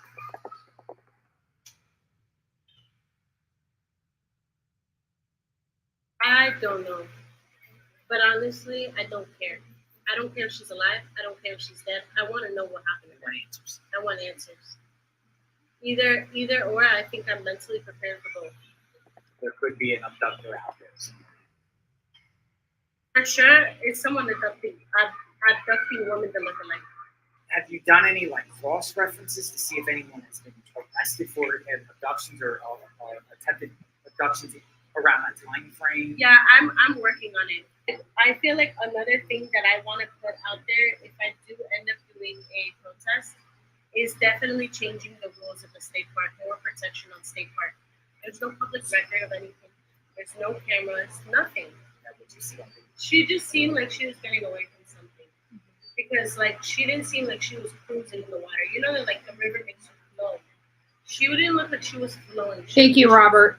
Walking away. And us women, we shouldn't live in a world where we feel fear. I should be able to go to a park and have a hike and relax by myself and have some type of security, like surveillance. Like, we're in 2022. Why don't you have surveillance in a state park? I feel like, you know what, like, also, like, a lot of this investigation has been a lot of people with pessimistic mentality.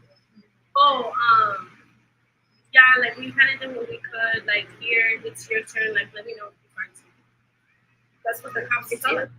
So there's where I come in to state that, you know, law enforcement here, this is not uncommon for law enforcement. You know, they go out and do their little bit of search. If they can't find something. Now, mind you, Olivia makes a great point. She stated that they spent $2 to $3 million searching for one person in a swamp. You know who that was? Brian Laundrie. Yet we have this woman that has been in Osceola County for many years that up and disappears, and they stop searching for her after 48 hours. And that's very disheartening to me. That's very disheartening to me. And it's very disheartening to other people as well. You know, these families matter. These victims matter. Something happened to Paola, and nobody is really looking into it. They've just chalked it up as a gator attack without any scintilla of evidence.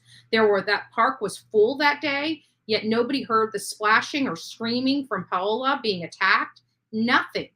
Since this alleged attack, there has been no clothing, ripped clothing, earrings, bone fragments. They've tested DNA in the water for 1.5 miles, and there is nothing. There is nothing. Nothing at all.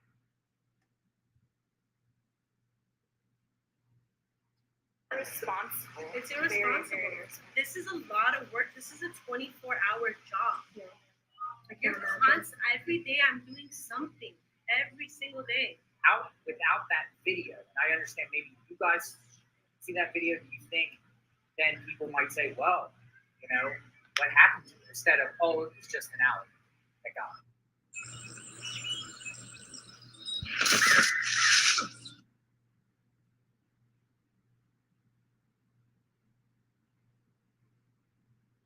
Take a beat.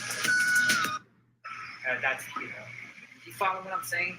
Being sensitive at all. I'm not trying to do, but, you know, it's people like, oh, alligator, case closed.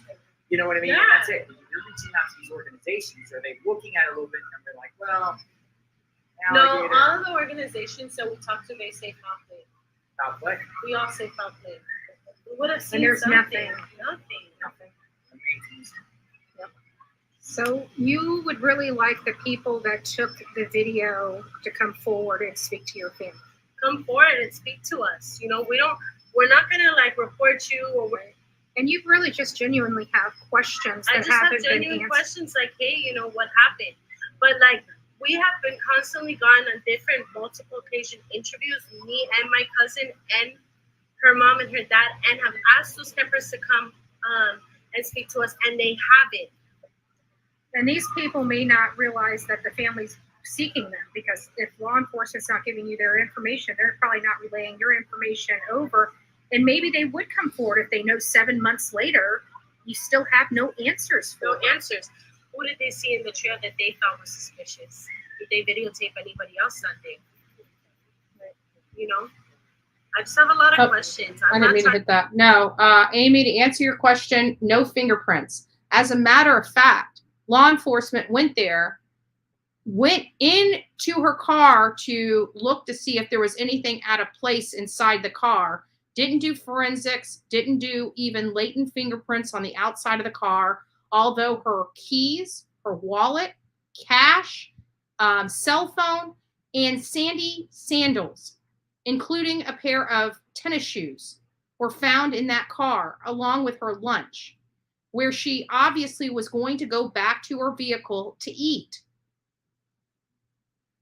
But with the Sandy sandals, it makes the family feel that she made it back to the car and something happened at the car.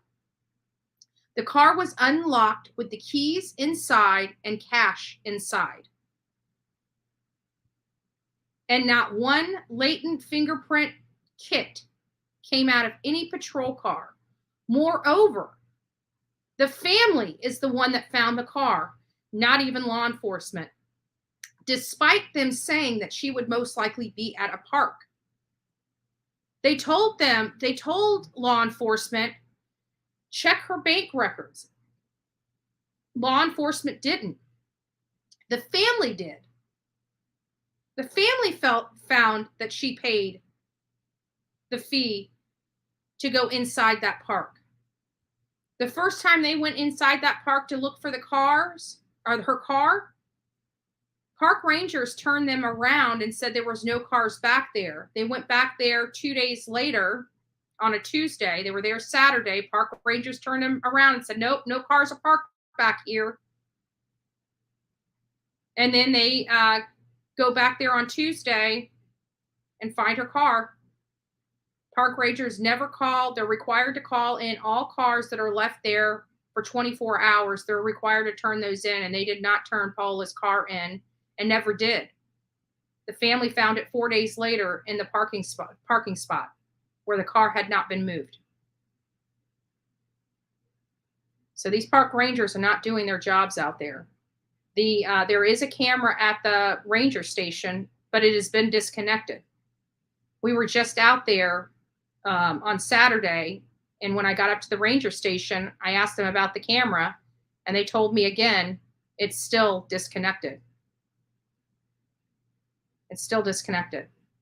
You have a missing person from your park, and you still don't find an urgency there to hook up the surveillance camera.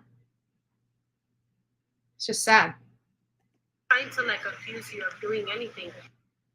So right now we are in Wekiwa Springs State Park outside of Orlando, Florida. As you know, Paola Miranda went missing on December 18th of 2021. We're at the Wekiwa National State Park. This is where Paola Miranda was last seen. As you see, there is a warning of gator sign out here. The problem is there is no evidence that this gal, Paola Miranda, was attacked by gators out here. No evidence of that at all. As a matter of fact, based upon the information we have, it appears she may have made it back to her vehicle, which is what is concerning to many people, especially her family. There was no evidence.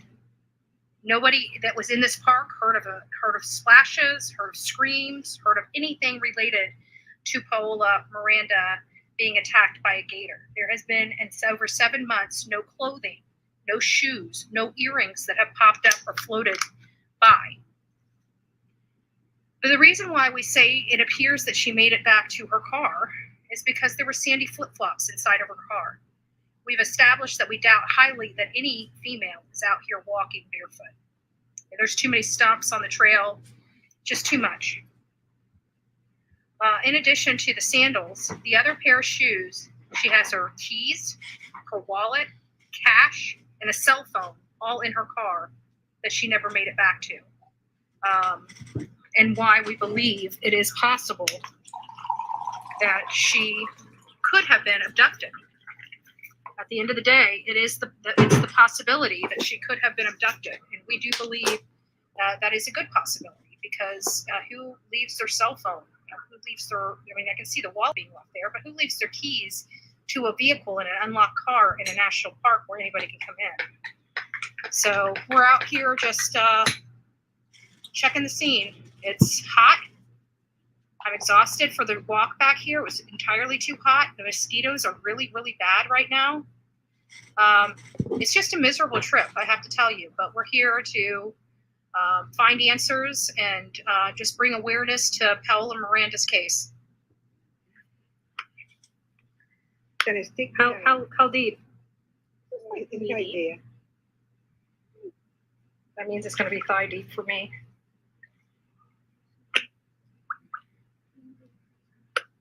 All right, guys. Make the plunge. I'm gonna hold my hand. Oh, there's minnows. All right, so I am in the Wekiwa Springs. Cold.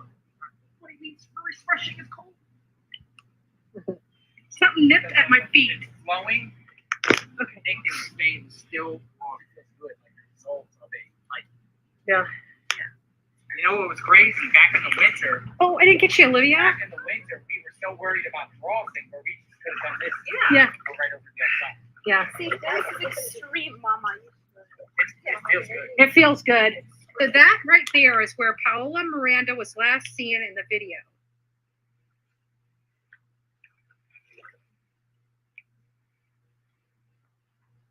And you can feel almost the sand going over your feet as the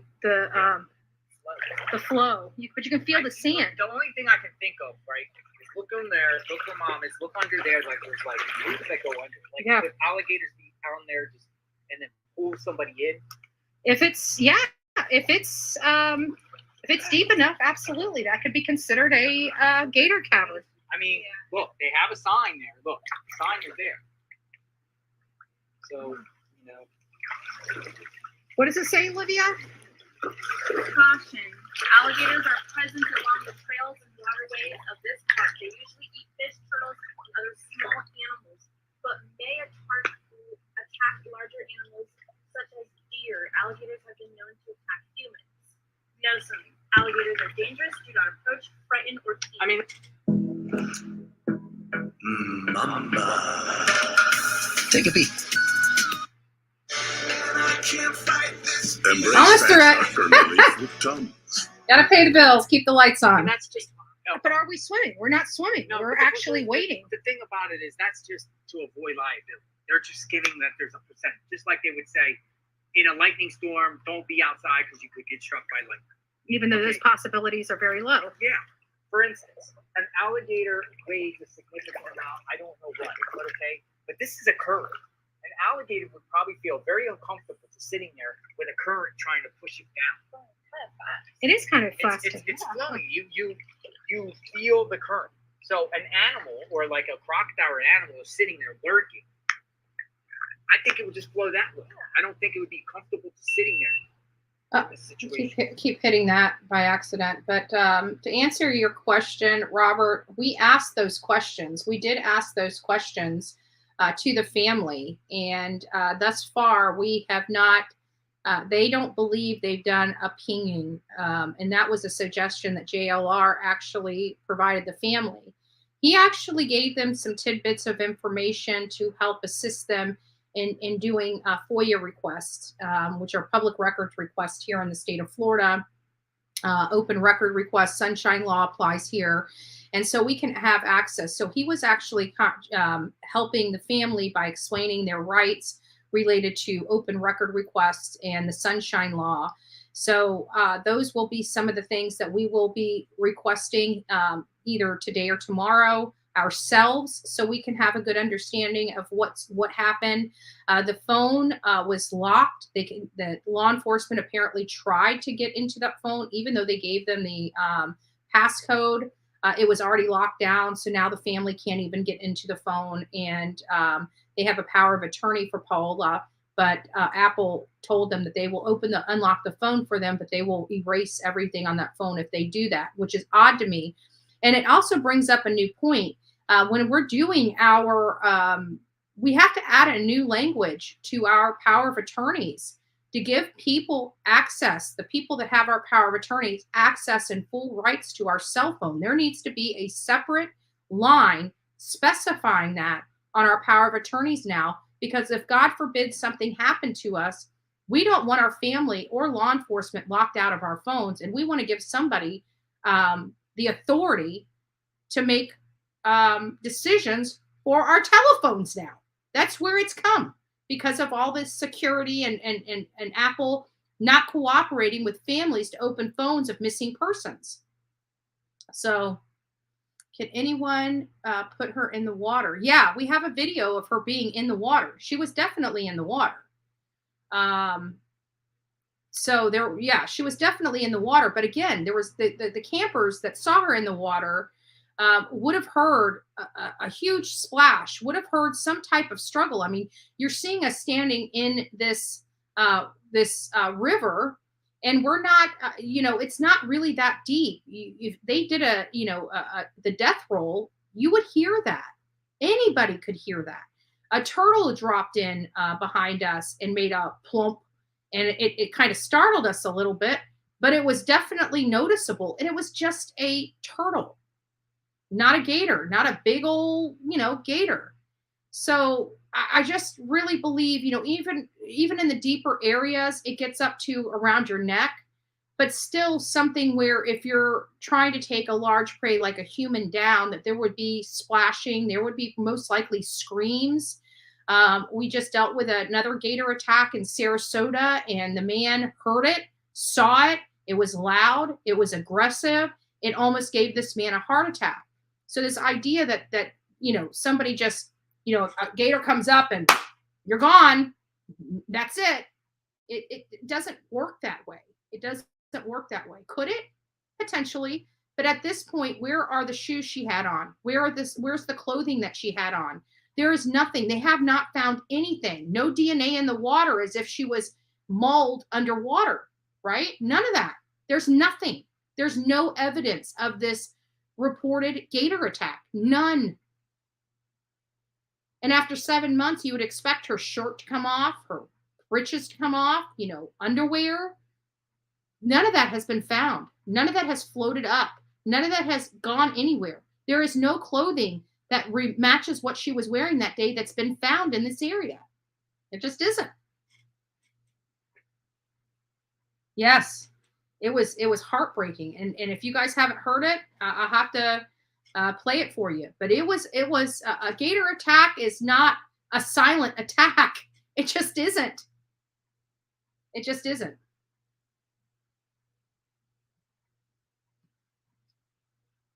Oh boy, I keep hitting the wrong place. So just a question. Okay, so there's been a lot.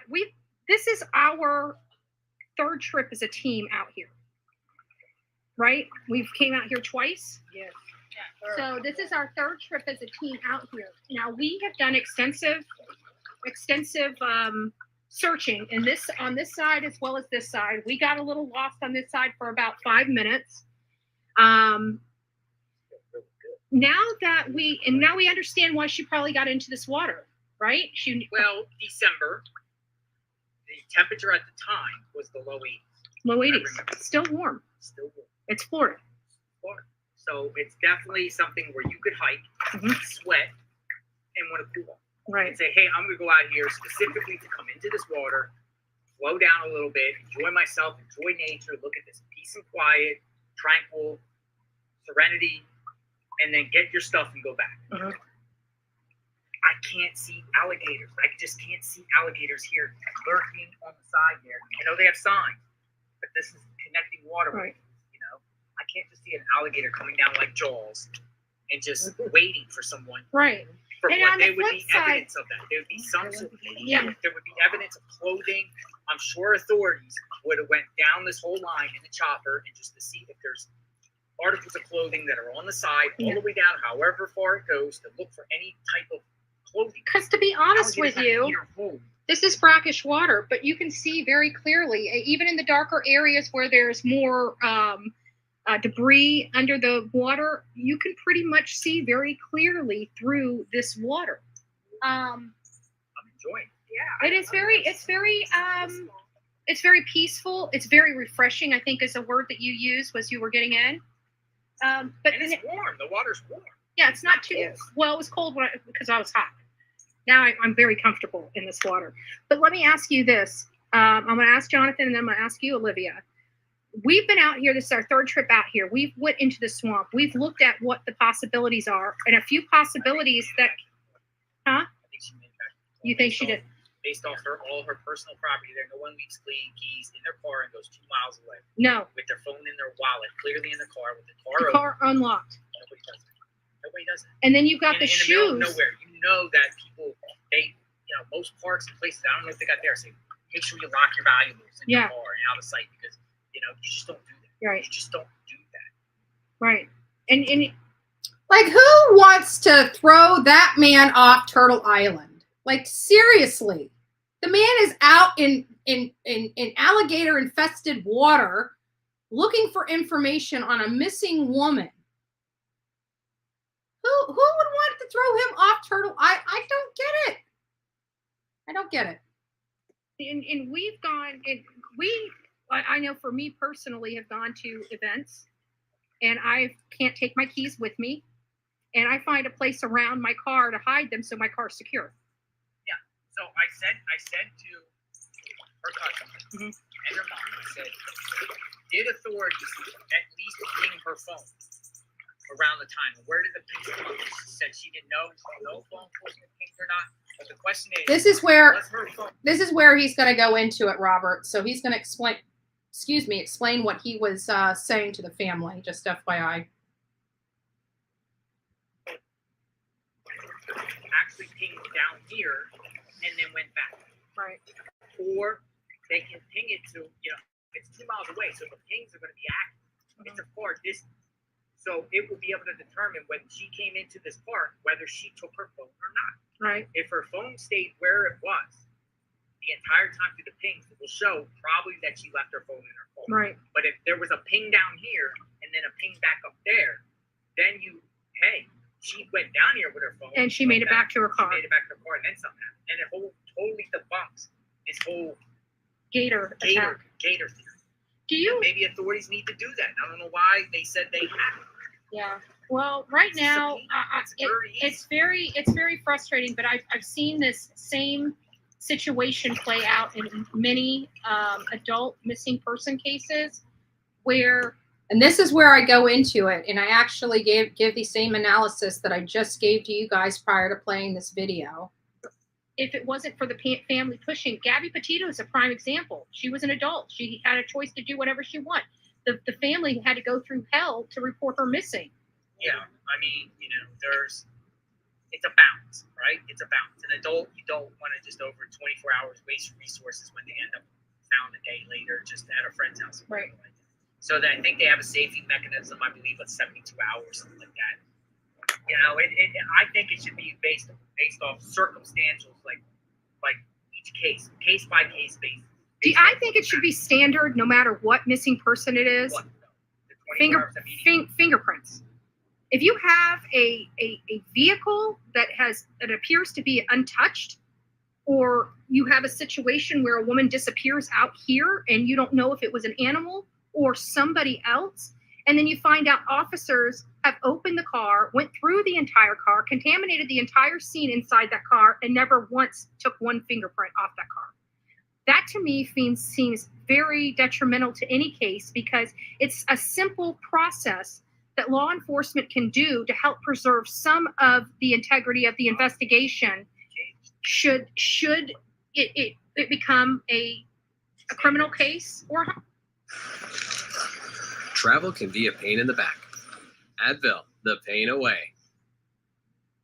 So, this is just very disheartening. I feel like, this whole thing where they're not collecting the right evidence is a problem. Yeah, again, the case study, case in point, I believe that the parent or family that will stop are not going to stop. They're not going to stop. They're not going to be satisfied with a result that she could have died by an alligator if there's no evidence of it. They said it. We heard them say they're not going to give up until they get answers. Hey, little dog. Authorities should be coming more forthcoming, or eliminate based off GPS tracking on the phones, or whatever, however they can do it to determine whether she came down here and made it back or not, or she stayed down here and got lost. And I always try to emphasize the family behavior when we have a family that is not responsible for the disappearance of their loved one. The differences in behaviors that they do. You've got them there handing out flyers, crying. What do they say about the police department? They're not doing their job, and they have to keep hounding the police department. The police department's not calling them. Yeah, they keep calling them.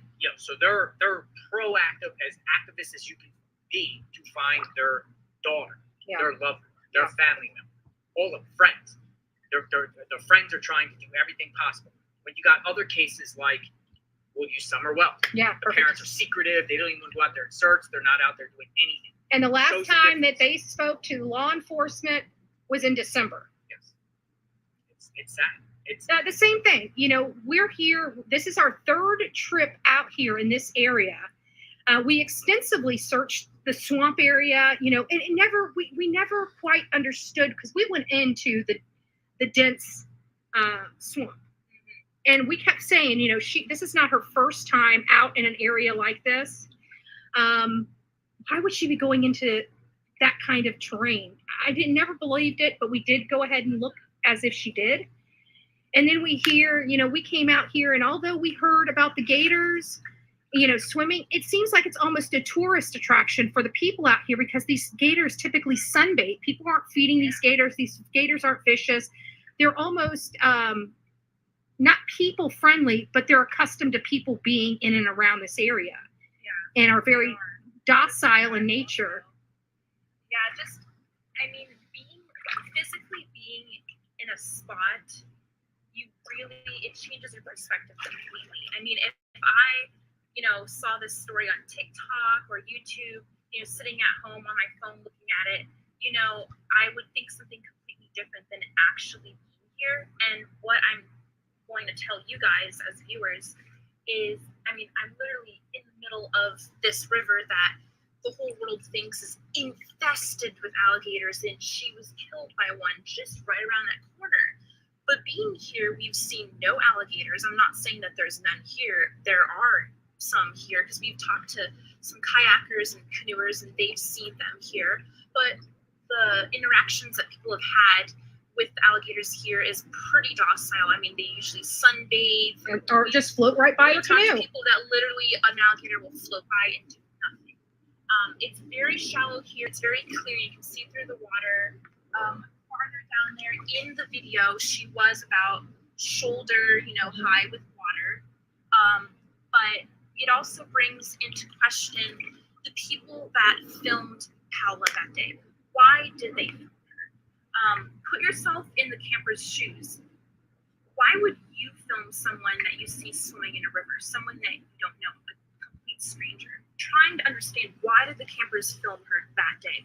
The fact that the campers are keeping silent makes Paola's family believe one thing, that they're suspicious or that they know something that they don't want the public to know about. Another reason could be maybe the campers have no idea that Paola's family even wants to speak with them. Maybe because the police are the middlemen here, the police haven't even, you know, talked to the campers. Hey, Paola's family want to talk to you. Maybe that hasn't even happened. But Paola Miranda goes missing in a wooded area, just like the Carlton Reserve where Brian Laundrie was. And police only search for 48 hours. They're done. They don't call the family anymore. The family hasn't heard from the police since either December or January when she went missing. And that's it. They did DNA testing here and found no evidence at all. And Paola's family has been the one organizing all the searches to look for Paola. Now, here's the thing. TikTok and all of social media says, oh, it was just an alligator. You know, you're wasting your time. There is no proof that it was an alligator. We are literally standing in the middle of the river where she was last seen. Is this full and infested of alligators? I don't see a single alligator. I'm not saying they're not here, but you cannot rule out the fact that she could have been abducted. The fact that her keys, her phone, her wallet were found in her car is suspicious. It's about 1.7 miles to get from the car to here. I mean, the terrain is not treacherous, but it's full of roots, and I mean, it's kind of a hike to get here. 1.7 miles. Her phone behind is something that Paola would not have done, which is what her family said. Which means she got back to her car and something happened at the parking lot. The whole world, TikTok and YouTube, thinks that it was an alligator when we have zero proof that it was an alligator. People need to look also into the campers that took that video. Why were they zooming into a random girl in the middle of a river? What happened? The video started from approximately right where that bend in the river is and on. What happened before the bend? What happened before? What happened when she got out of the river? Did they hear anything? This water is pretty shallow. Granted, she was about shoulder deep over there, but you could tell in the video that she was kind of walking up a little bit and she was kind of going more waist deep. So if an alligator comes, grabs her, and rolls her under the water, I'm sure these campers would have heard some screaming or a fight. And let's say she was taken by an alligator. bones, nails, hair, DNA, bits of clothing would have been found. If it was a wild animal such as a bear, because there are sightings of bears here occasionally. If it was a bear, how far do you think a bear is going to drag a person, realistically? Animals really don't do that often. They're not thinking about hiding their meal. They are hungry. They kill, they eat. So, except I learned an interesting fact in Tennessee while I was talking to one of the neighbors of Don Wells. They said the black bears, unless they have cubs, typically scent you and run the opposite direction. They're more scared of you than you are of them. Exactly. And, screaming, something would have, been hurt yet again. There's a lot of possibilities. This case is confusing. There's a lot of misinformation. Yeah. A lot of people don't know about the details, such as her phone, her wallet, and keys in the car. That is a huge, important fact, because that could rule out the whole entire alligator, her being eaten by an alligator because she made it back to her car, something happened in the parking lot. The police never pinged her phone once. So that is pretty devastating. And then they never did any fingerprinting of the car. Many people watching this story unfold believe that she was attacked by an alligator, but those close to the family believe something more sinister happened. There you guys have it. That's the video. So, again, that is the information that we've acquired there. It's kind of funny that you say that, Linda, because when we pulled up into that park, first of all, it was a little odd the day that we went on Saturday, because when we pulled up, there was cars literally lined up outside the park, and they had a sign and a ranger out there saying the park was at full capacity. And we pulled over to the side of the road and discussed it as a team as to whether we're going to sit there because there's no telling how long it's going to be before we're allowed in. And so we had agreed, okay, well, we'll go sit in the line for a minimum of 20 minutes or a maximum of 20 minutes. If the line doesn't move in 20 minutes. So while the world believes it was an alligator attack, the family and friends of Paola believe something more sinister has happened to her. I don't know why that's doing that. Sorry about that. I must have hit a button. It's off now. Sorry about that. I got a little distracted with that happening. So we said 20 minutes we'd wait in line. Well, when we pulled around and got into the line moved us right in. And so we're like, okay, we're driving back to the sand lot. I can't remember what it was, a sand lot or whatever. It's almost all the way in the back. You've got to drive a good, I want to say 5 or 10 minutes to get to the back. And then you park your car, and to go on the path to get where she was is a 1.7 mile walk. So we had to walk 1.7 miles there. We had to walk 1.7 miles back. And it was a very rough terrain, as far as a lot of roots, a lot of stumps sticking up out of the ground. It's not really the kind of walk that somebody would do without shoes. And the reason we're putting a lot of emphasis on the shoes is because there was no shoes found in that area. There was no shoes found that popped up in the water, that were floating down the water. There were no clothing, nothing like that. And when we pulled into that lot, when we first got into that community, or back there in the sand lot, there was a white van that pulled in not too far after. I mean, we were already there. We already changed out of our clothes and our gear.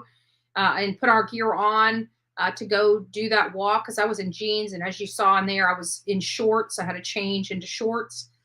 It was hot. I wasn't going to go back there with jeans, even though I should have. But there was a white van, and when and Olivia noticed it right away. She's like, that van's creeping. It looks like the free candy van, or I can't remember what kind of word she used, but she, you knew it was like it was associated with a creeper. And so this van, we all stop on this path and turn ourselves to the vehicle. I didn't get it on video, but Olivia said she did. And this van actually had stuff on all the windows outside of the 2 front windows that obscured the glass. So, and that could be several things. It might have been a person that just lives out of their van and likes the privacy. When they go in the back of the van, they don't have to worry about people being able to see what they're doing back there. It could be something as simple as that. But it did kind of give us the EBGBs when we were there, watching this van slowly drive and stare at us. The person behind that wheel stared at us. It was creepy. It was eerie. But we saw that, somebody that's not expecting anything bad to happen because they're in a park that they've been at before and nothing happened to them. So their guard's down. They feel comfortable in the area, as Paola did, right? So it's just really, really sad. And the reason why I chose to show that is, one, we just did that trip on Saturday. And I know you guys are curious as to what we do. Many of you guys don't realize, we just don't come on here and run lives and talk about these cases. We go out there to truly try to find relevant information about the case. Is kayaking permitted here? Yes. And it's $45 a day to rent a kayak. Obviously, the water, I saw April C's offer. Thank you. I may, depending on if another missing person case comes up, I may very well take you up on your offer. But this case, this water, it's too shallow for any type of motorboat, even a John Boy boat. It's just too shallow in these areas around there. The only thing that you can really use in that area is canoes and kayaks. And it will be something that we are very interested in doing our next trip. So, it's a very nominal. Like I said, it's got one person kayaks. They're $45 a piece for all four of us to go. It will be $170, $180. We're not planning on going back just yet. Let me make sure that that's right. 45 times 4, $180 for our next trip out there. So if that's the content you guys would like to see, which is very good content, by the way, because we can rent that in the morning and get that back by the time we need to get that back. But we'll have to get out there as soon as that place opens, because it's going to take every bit of our time to go up that river and down that river. And we're also wanting to, possibly, no, it's not. Like when I went to raise canoes, I about fell over when they told us those prices. I've never in my life paid. I live in Florida. It's not the first time. You go to raise canoes over in Mayaca City, it's $25 all day, $25 all day. Maybe they might have raised their prices. It's been about a decade. Actually, over 15 years since I've been out at raised canoes. Who knows? Prices are going through the roof these days. But Olivia did call up there because we were considering renting the kayaks, the individual. I prefer the individual kayaks as opposed to like a 3-person canoe because it'll give us the ability to spread out and do a wider search. I mean, granted, the river is not wider, but there are some little places that you can tuck into that will need to be, checked out. And I like the idea of the canoes, but yes, I agree with you. That is not cheap, as opposed to, going to Mayaca City and renting one for 4 people was $100. $180 is definitely very high. I've never heard of kayaks at being $45. But if you check, that's what they said on the phone, unless I misunderstood Olivia, but I'm pretty sure they said $45 for the day use of a single person kayak, and $45 for a canoe for the day. So, a family of 2 or 3, when you have kids, the canoe would probably be the most economical as opposed to the single kayaks. But again, we'll have to have the single kayaks because we need to go different directions to cover more area. We'll use the buddy system. We're not going to be separating or anything like that, but there will be groups that go to different things. Where do I find the wish list, Betty? Oh, yeah, people have been asking about that. I don't know. Hold on, let me look up. I think you can go to Amazon and just look for Bullhorn Betty, but let me see if I can find a way to do the wish list. Here's the list. Is my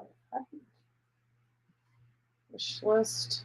I already got a list created. I don't want to create another one. Give me just a second, if you would. Oh, here we go. Bullhorn Betty Needs is what it's called. Let me see if I can send this to others. Oh, geez. What is my password? That's it. Okay. Copy link. Okay, there we go. Here, Anissa, you can keep that. Anissa's been asking me forever for this. Here you go. There it is. Here's the wish list for those that would like to help with some items. And you know what was really great? And I remember when we set up the wish list item last year, somebody donated us walkie-talkies. And I don't know if I publicly thanked that person. It was an anonymous supporter that purchased those walkie-talkies. We were able to use those yesterday. Those walkie-talkies are amazing. They stretch for 36 miles. And what makes those walkie-talkies so important to the work we do is one thing we didn't have when we were out there in Rogersville, our phones didn't work. Our phones didn't work and we're in separate cars, and you know, it was a nightmare. If I would have had those walkie-talkies, which they were here, but I didn't realize I needed them. Like somebody had donated to those to the team a while ago.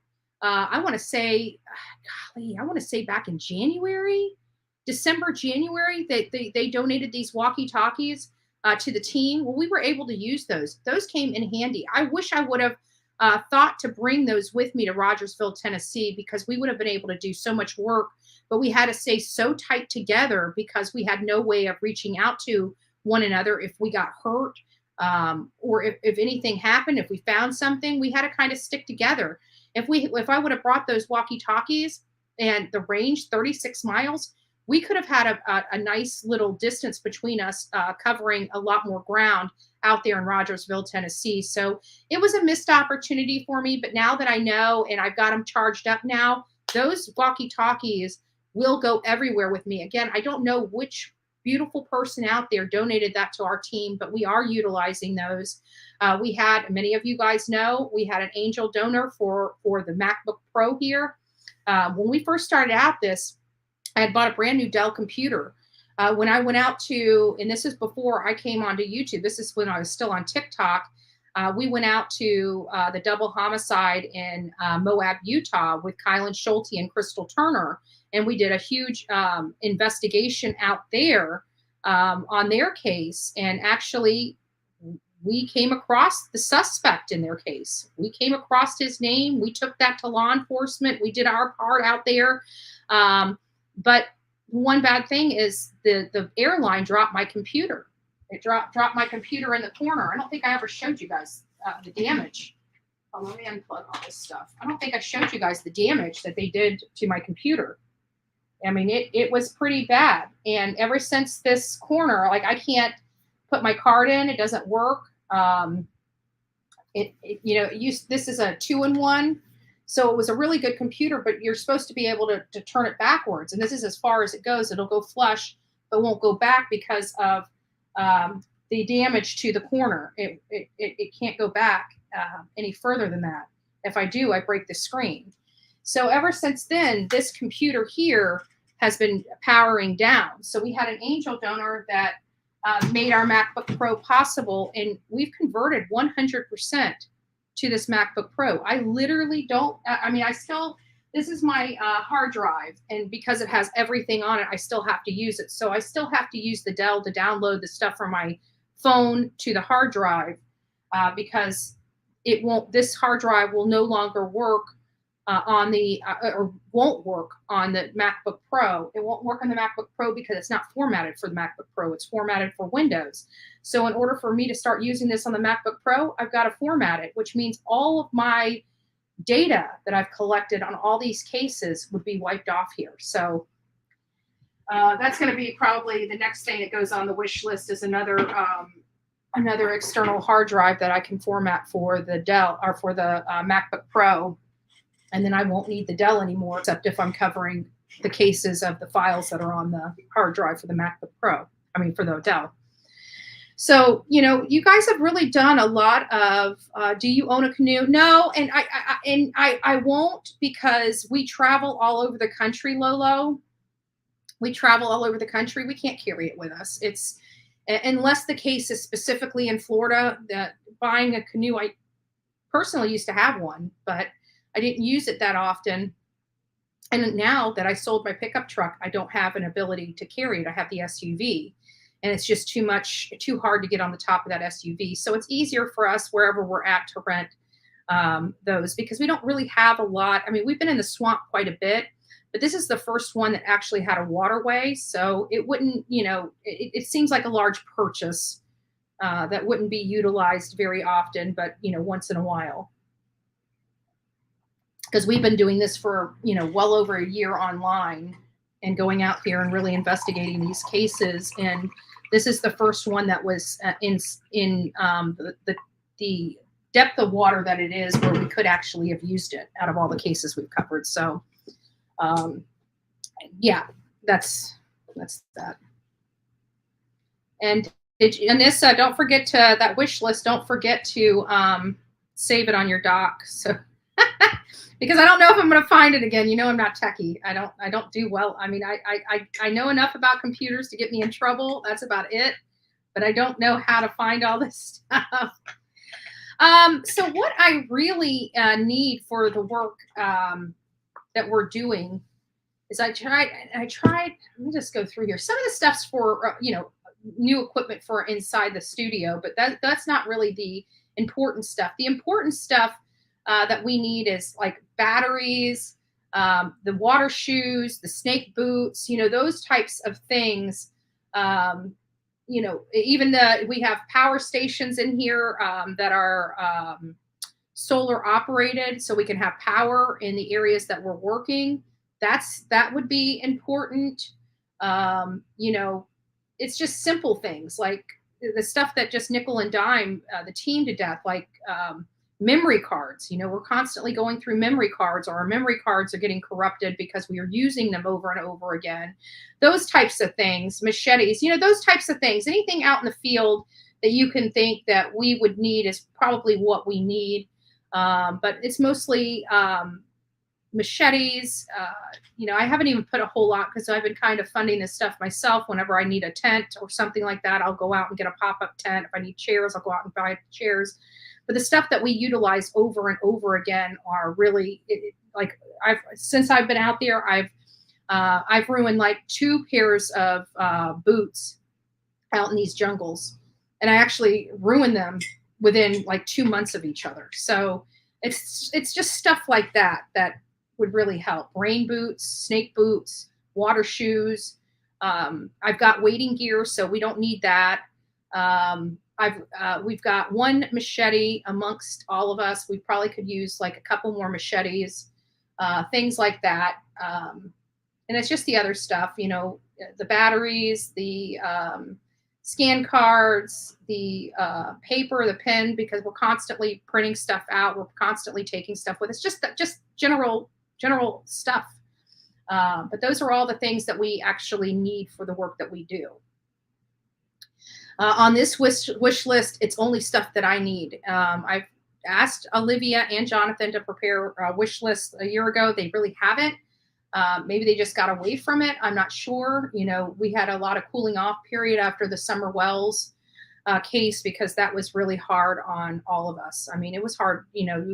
People don't realize just how hard that case was. It's not just the case itself, but it was also all the negativity, the nonstop, constant hate of us just going out there and trying to tell a story of a little girl and trying to get to the bottom of what happened. And I really, truly believe we have an idea of what happened that day, but still there's so much left. There's so much up in the air. And how many of you guys watched that interview with Jeanine and Mary last night on Chris McDonough? I listened to that. I listened to some of their theories about what happened, and it was a little mind-blowing. In their theory, they believe this was all coordinated with Summer Wells. They believe that, they laid out their case.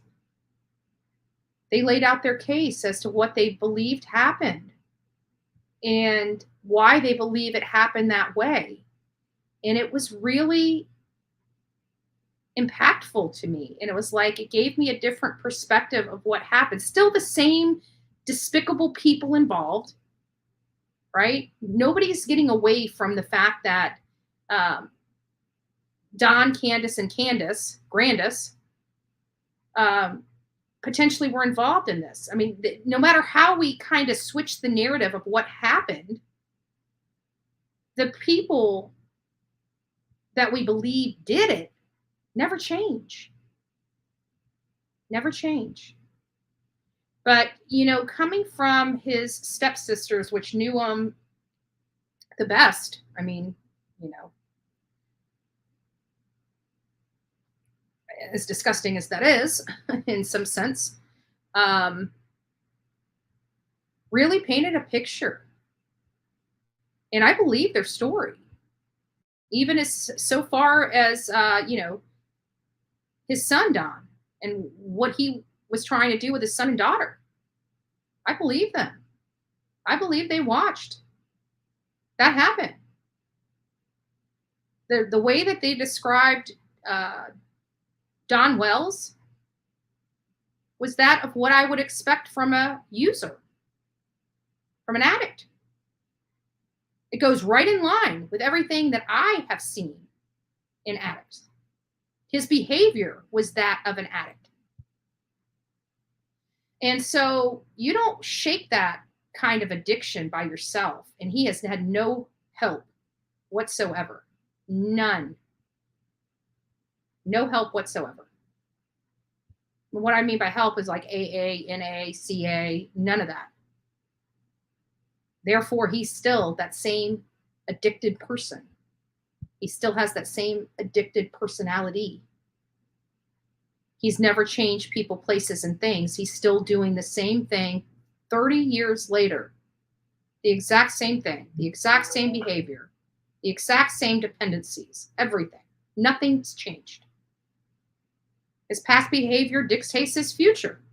There are many people out there like me, and like many of the audience out here, that have had problems and did the work necessary to shake them. This man has done none of that. What he has done to that family, what Candace has done to that family, is despicable and disgusting. And I hope those children, I hope the courts allow those children a chance at a good life and leave them where they're at. I know the boys probably don't understand why this is going on. They probably don't like it right now, but I truly believe it's in their best interest. I truly believe that. I truly, truly, truly believe that. There's the wish list for you guys. And again, guys, thank you, for all the love and the support for this channel. We do work hard. We do put ourselves in precarious situations. We do put ourselves in danger. There's a lot of bloopers from this trip. I once this case is going in the right direction, just as a, just something to lighten the mood, I may, air those bloopers. There are some funny moments that we have in these trips, that you can't help but to laugh at, in such a horrible situation, and such a, we're out there looking for a woman that we believe is either abducted or dead. It's just a sad reality. And we're out there trying to find answers, and, we'll do something stupid. Like when I got into the water and one of the minnows or little fishes sucked my toe, it freaked me out. You heard me scream. And of course that was cut out of the video because, but there are some things, we were sitting in there and a little pinfish came up and nibbled on Jonathan, and out of the water he went. Like there's some, there are some glimmers of comedy in the work we do, but for the most part, it's very hard. We enjoy those little slivers of laughter in such a horrible story. And those little slivers of laughter that we get here and there by doing something that's we didn't mean to do, whether it's slipping and falling or, careening down a hill, those are unexpected things that happen that we experience. So a free pedicure, I know. But you know what? I've learned, I try to keep my feet not fully pedicured. I like the roughness a little bit on the bottoms of my feet because many of you know the last time I was out there looking for Paola, we did 20 square miles. People don't realize how many miles 20 square miles actually is, but it's pretty large. And I had quarter-size blisters on my feet. And it's like, you know what? I can't have nice, soft feet in this business. I just can't. My feet would be hurting so bad with as much walking as we do when we search for these missing people, whether it's a grown adult or whether it's a child. It's still a lot of walking. It's still a lot of searching. And we're dedicated to doing that. I'd much rather be out there in the field looking for answers than sitting here going live. You know what I'm saying? But this is part of it. If I'm not out there in the field, why not be on here talking about these cases and bringing light to them and bringing attention to them? For those, again, that would like to know, this is Paola Miranda Rosa. She's been missing since December 17th, 2021. Again, we have not found anybody with any evidence to prove that this woman was truly attacked by a gator. There is no evidence of it, no clothing, no hair, no fibers, nothing. Nothing. This lady just disappeared off the face of the earth. However, in her car was her keys, her phone, her wallet, cash, lunch, and sandy sandals, as if she made it back to the car. We don't know what happened to her. It is alleged by law enforcement that she succumbed to an attack by an alligator. But what was the basis of that assertion? They have not provided that basis to this family. And it's leaving a lot. If she was attacked by a gator, prove it to this family. Let's close the book on this so they can have closure and move on.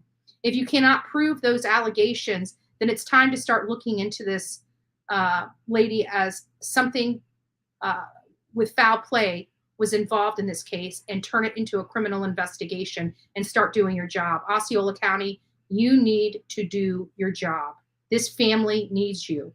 We pay taxes here in the state of Florida. We pay taxes to our U.S. government.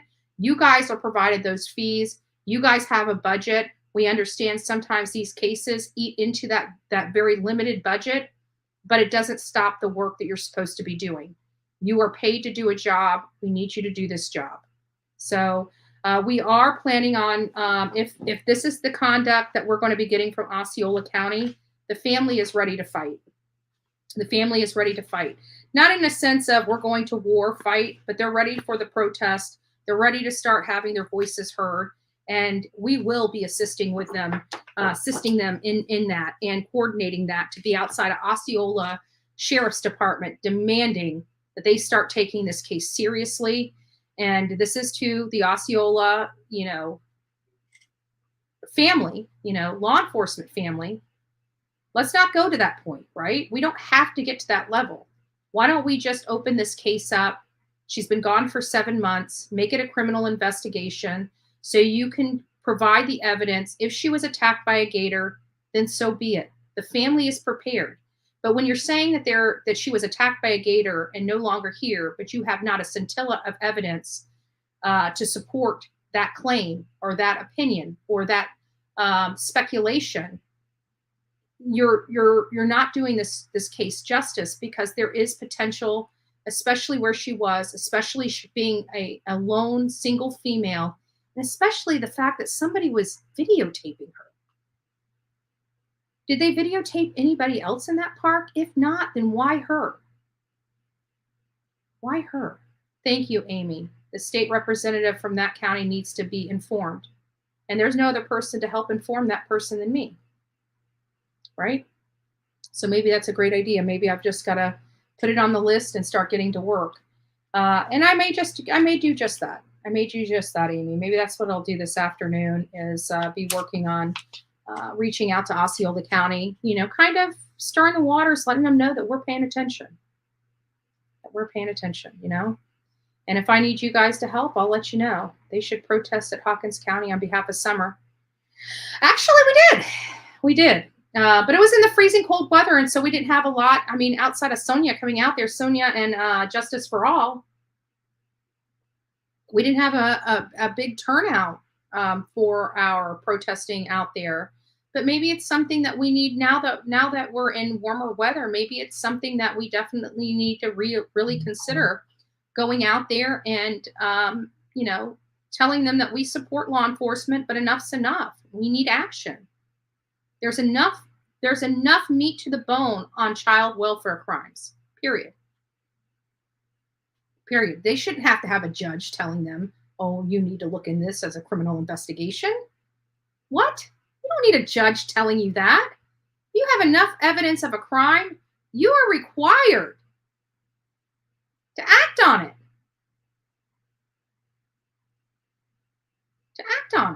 What's going on? So we'll see. Let me just go over some other information that I gleaned. I think I talked to you guys about, the mistake I made with Gabby Petito. The hearing's not August 4th of 2022. It's actually August 4th of 2023. So I misread the docket. So we're not there. Something came out with Cody Bigsby. Let me pop this up before we sign off for the day. I wanted you guys to see it. Community members hold search for Cody Bigsby in Hampton. I wish I would have known about this, because then we could have had Dolly out there. Dolly's really been trying very hard to keep this case in the spotlight. This poor little boy disappeared without a trace. His dad is in jail. His dad has been charged with over 30 counts in an indictment handed down by the grand jury on, guess what? Child welfare crimes. Imagine that. Tennessee, please take a lesson. It's time for you guys to learn something, because what you're doing in your state is putting you and your entire population in the state of Tennessee at risk for your lack of applying the law correctly and applying the law equally. You're not doing it. That is a violation of civil rights, Tennessee. Community members are coming together Saturday, August 6th. Oh, so they haven't. If anybody knows, guys, if you guys know Dolly and have his email or anything, let him know that they're going to be doing a search in Virginia on August 6th. I would love to be a part of that. I would really love to be a part of that.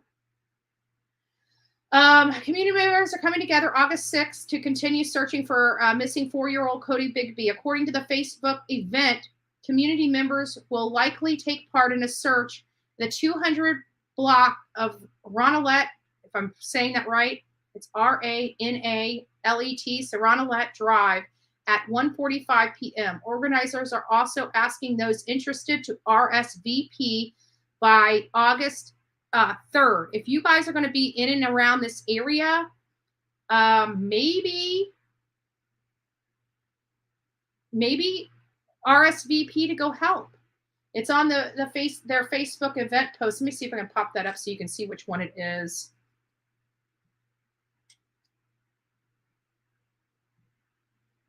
So this is, I'm interested. There we go. I tagged it as I'm interested. It's going to be at the 200. So here it is. Here's the Facebook post. United We Stand of Hampton Road. All locals encouraged to join the search for Cody Bigsby. Hopefully you will be there. Sorry, my stuff just pops up. I don't want you guys seeing my messages. So there you have it, folks. There is something going on there. I would like to be there. I don't want to tax you guys too much because I really do want to go out to Idaho to cover Michael Vaughn.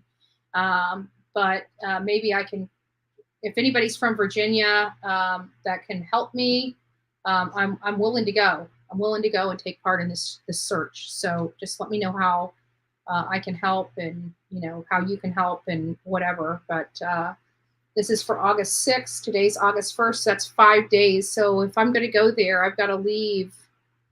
Oh, Lord. I probably got to leave in a day or two. April, are you saying Jose is alive? What?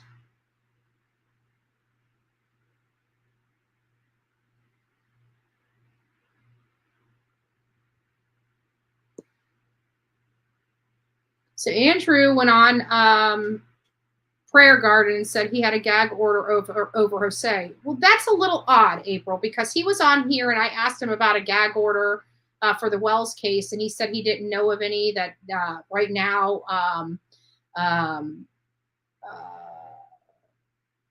Why am I wrong? Hunter. Oh Lord, what's his mother's? Allie. None of them at the time that I talked to him. Remember, he came on our panel here. I threw a link up, and he just came by to say hi. And he was talking, and I was talking to him, and he says that he wasn't aware of any gag orders at the time. So I find it awfully odd that he would now say that there was a gag order over Jose. Jose is an insignificant person in the grand scheme of things because he was gone months, literally months, and completely in a different state prior to Summer disappearing. So I don't know. I just find that odd. I told him to stop telling lies. It's public record. He's mad Jose called him and Jeffrey for money because I found him. Yeah. So there's stuff just I don't know about that. Yeah. Well, thank you, Robert. I appreciate it. I'm not sure when we're going to go back out. I know you're in Florida too, but I'll keep you guys posted for Paul and Miranda when we go back out there. Maybe we'll make a trip of it. I'll post it on here. Maybe we can all get together and coordinate and do our part, passing out flyers or going to the swamp and trying to glean some information or find some evidence that she was. The family just wants to know one way or another. Listen, guys, they are ready just to know what happened. If she's dead, if she's alive, if she was killed by an alligator, if she was abducted, they just want to know what happened to their loved one. And no one could blame them for that because the information they're getting doesn't make sense to them.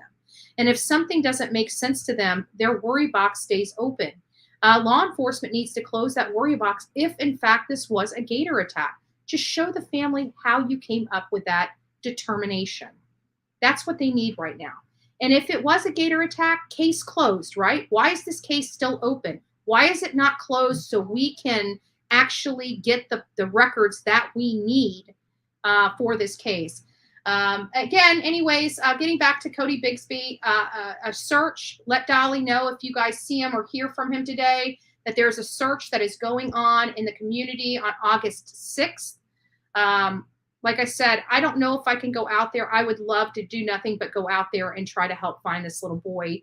Obviously law enforcement does not believe he's going to come back well or healthy, all the things that we hope, but that doesn't mean it's not possible, right?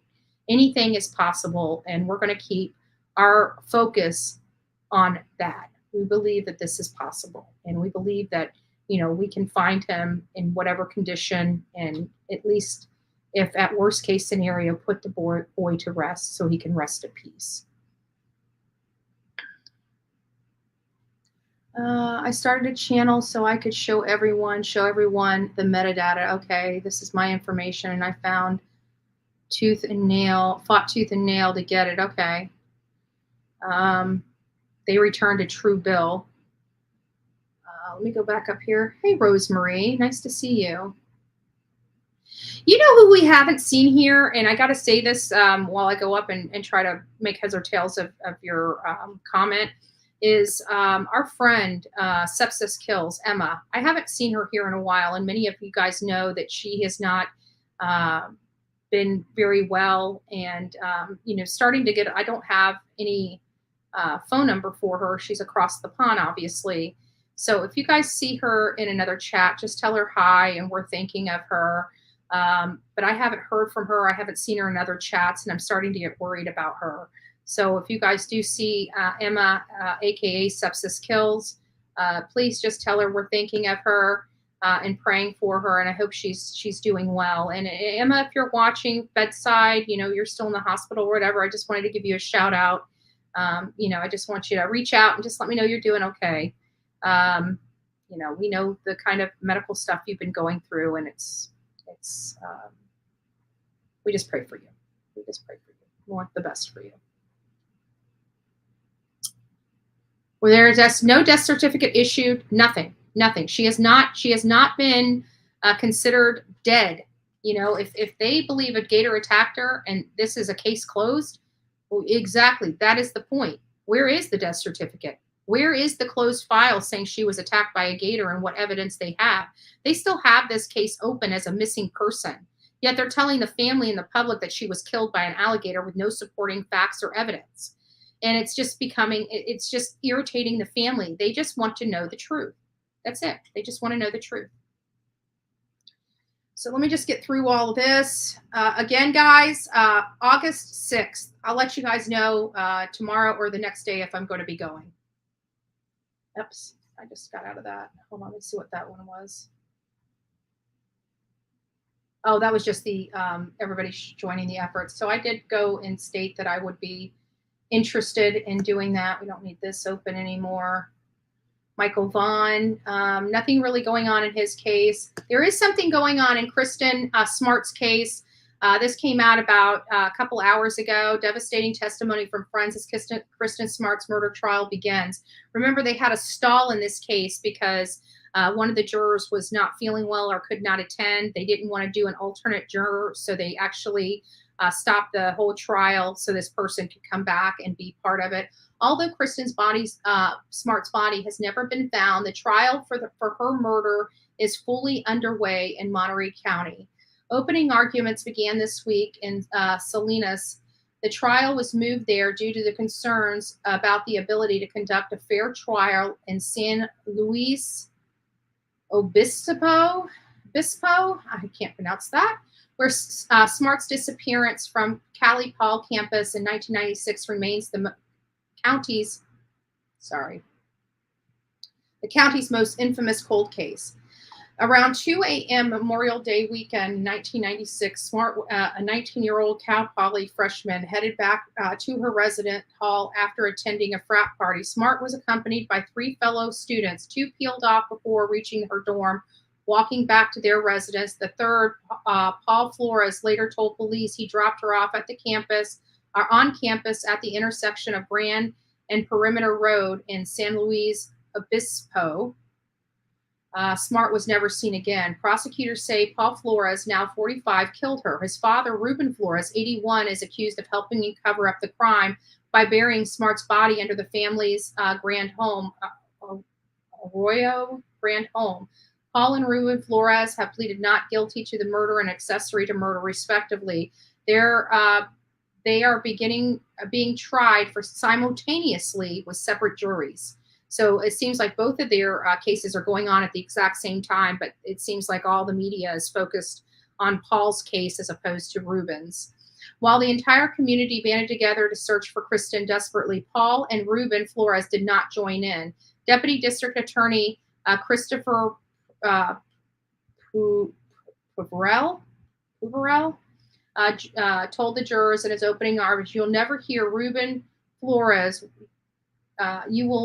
You will hear Ruben Flores would tear down missing person posters of Kristen, tore down her smile, her beautiful face, and called her a dirty slut while her corpse was decomposing underneath his deck."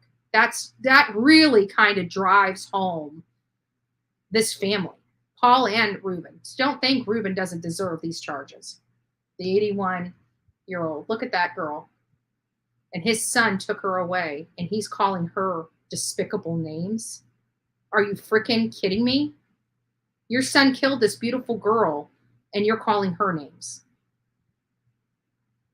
Unbelievable.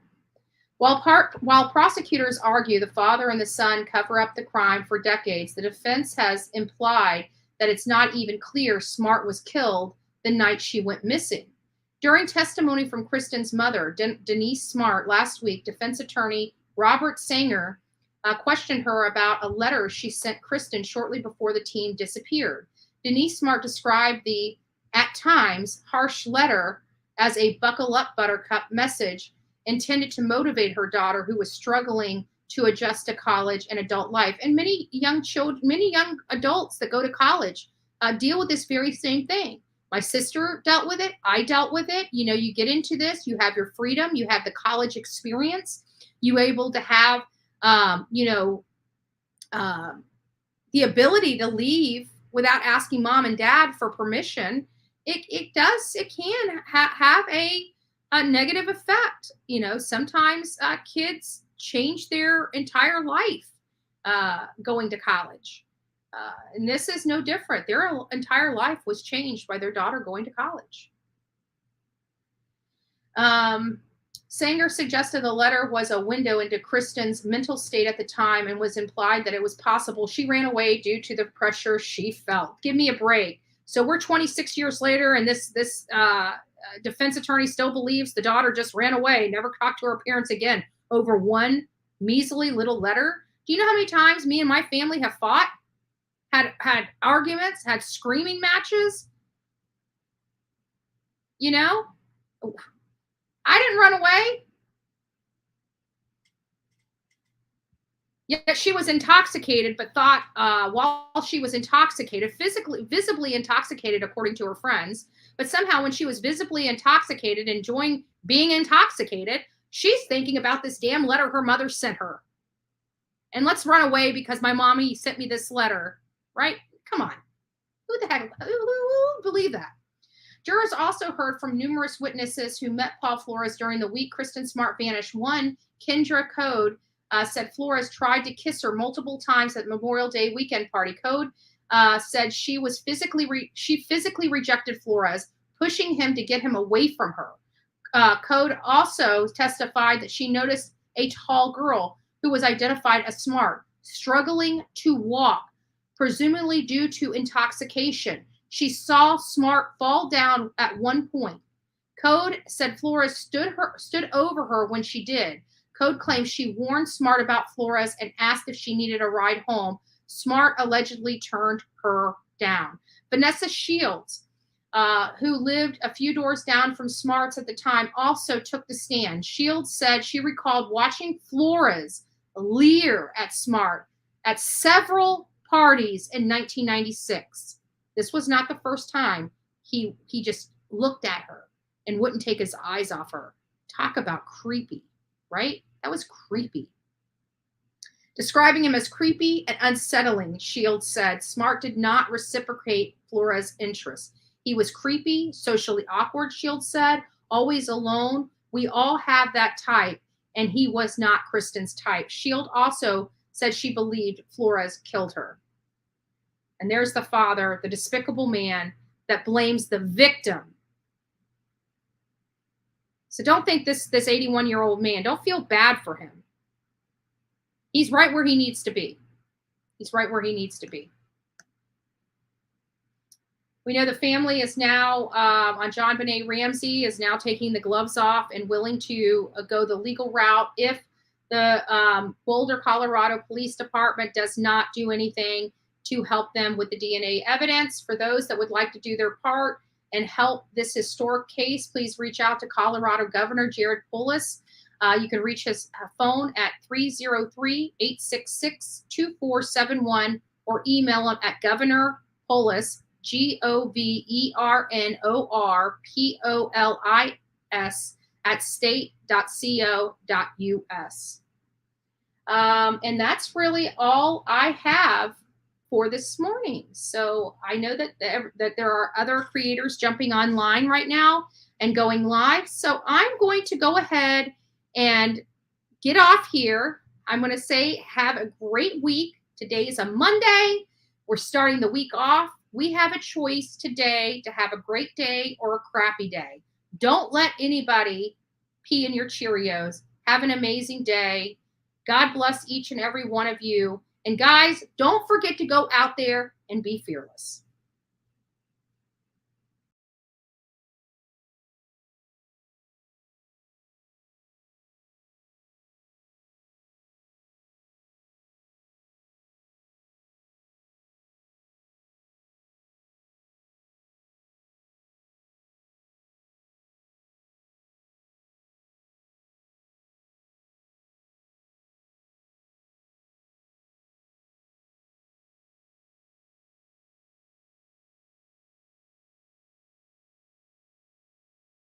The day I met Bullhorn Betty and Jonathan Lee Ridges, they were protesting in front of the Laundrie's home.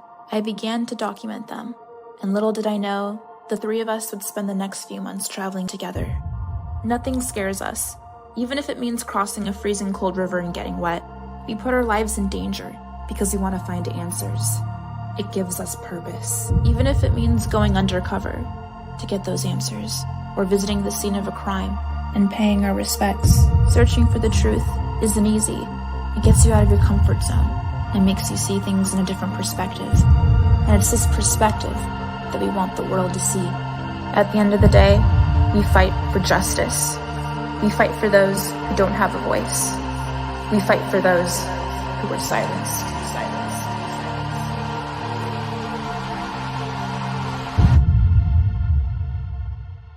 Our next case, we search for Paula Miranda. She was last seen swimming in this river. Here's our Paula's family. Found 2 footprints they believe belonged to her. She left her phone and keys in her car. Her sister tells us that's extremely unusual for her to do that. Stay tuned as we venture deep into Wekiwa Springs State Park to help find her.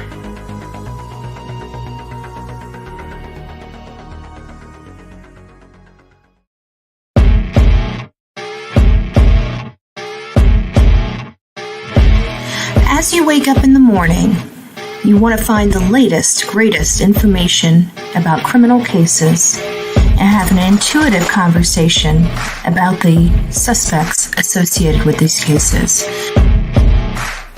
Head over to the Bullhorn Betty channel on YouTube.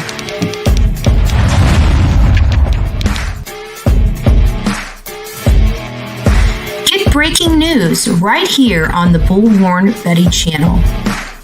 Welcome to the Bullhorn Betty Coffee Club. Enjoy your stay and enjoy your day.